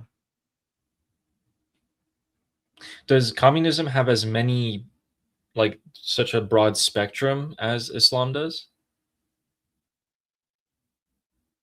Yeah. No. Well, I mean, yeah. Okay. It's weird to measure spectrum. Okay. Gotcha. Okay. And James saying, did Trump tell Venezuela that help is on the way? Upside down smiling face. Couldn't resist an open goal, odd, dark humor. James. Ooh, James. Dark. Very dark. But yes, he Very did. dark humor. Yes. True. He is sending help now, though. He did say, I'm sending He is every sending government agency. Yeah. And as help is going to arrive for sure. Yep. Thank you. Thank you, President Trump, for sending help to Venezuela. I think, yeah, and it's actually a lot. Grease Monkey was pointing out earlier today that Venezuela, without Maduro, is going to be receiving, it's going to be a lot easier for Venezuela to receive aid from the United States now because of this. Hopefully. Brandon's bringing up a great idea. He's saying socialism is a great idea for robots, not for humans. Humans always want more, and humans with power always consolidate more power. This is why socialism fails when enacted, why the disparity increases.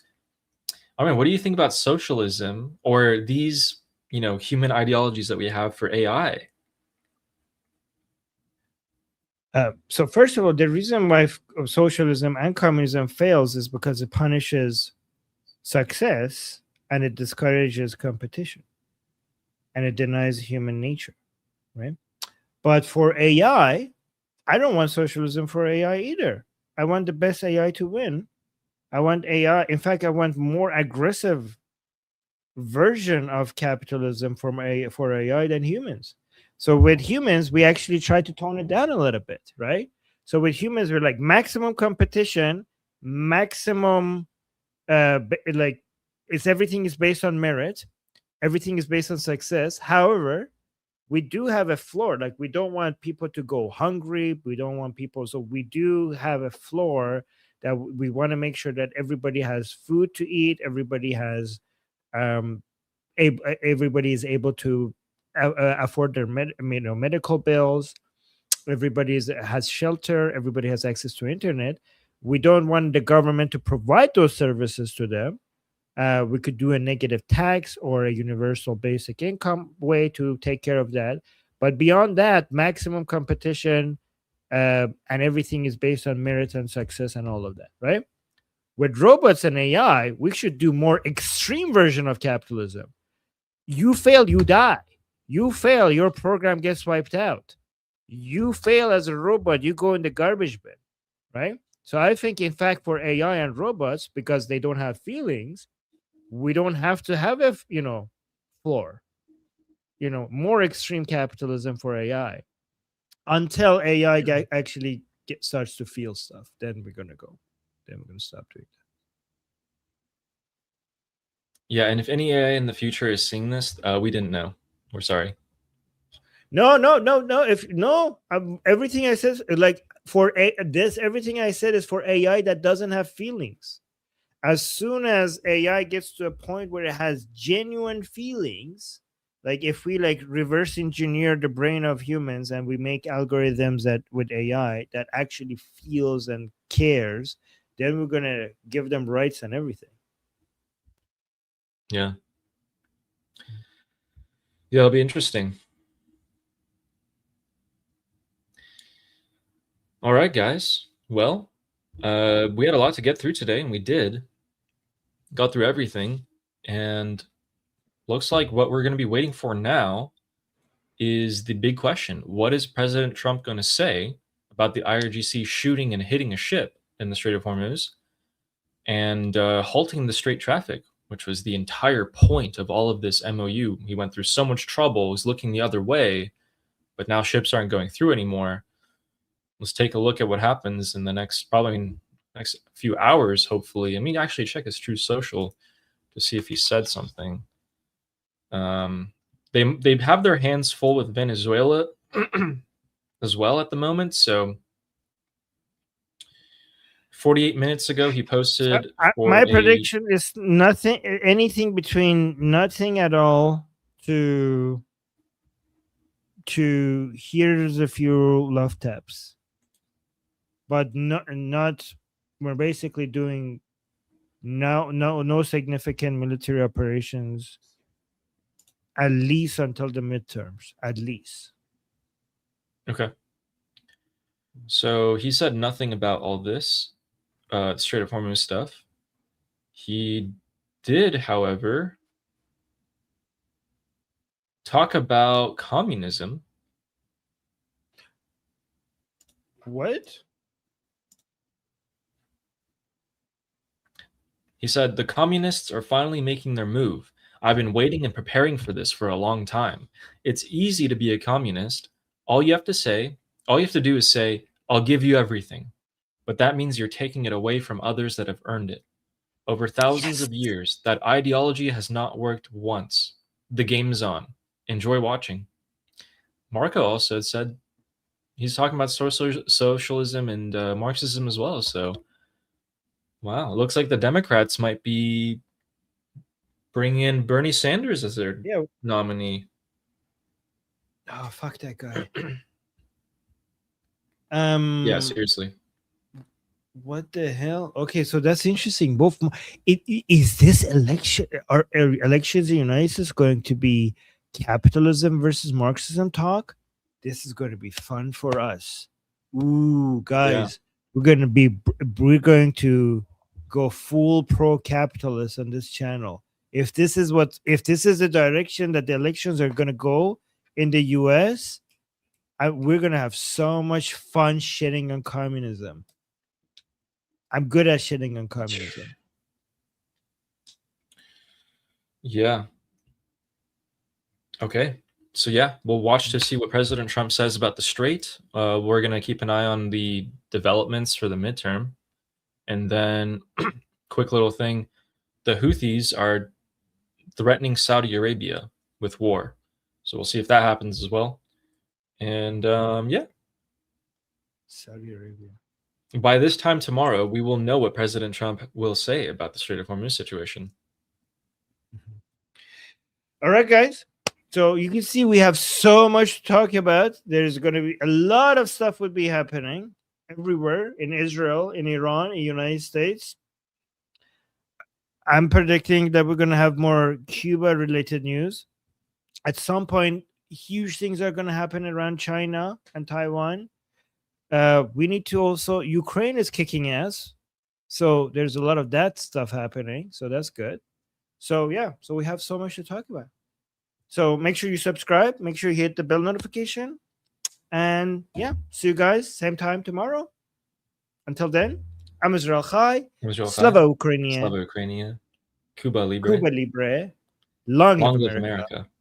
Javid Shah. Javid Shah. Payende. Iran. See you guys same time tomorrow.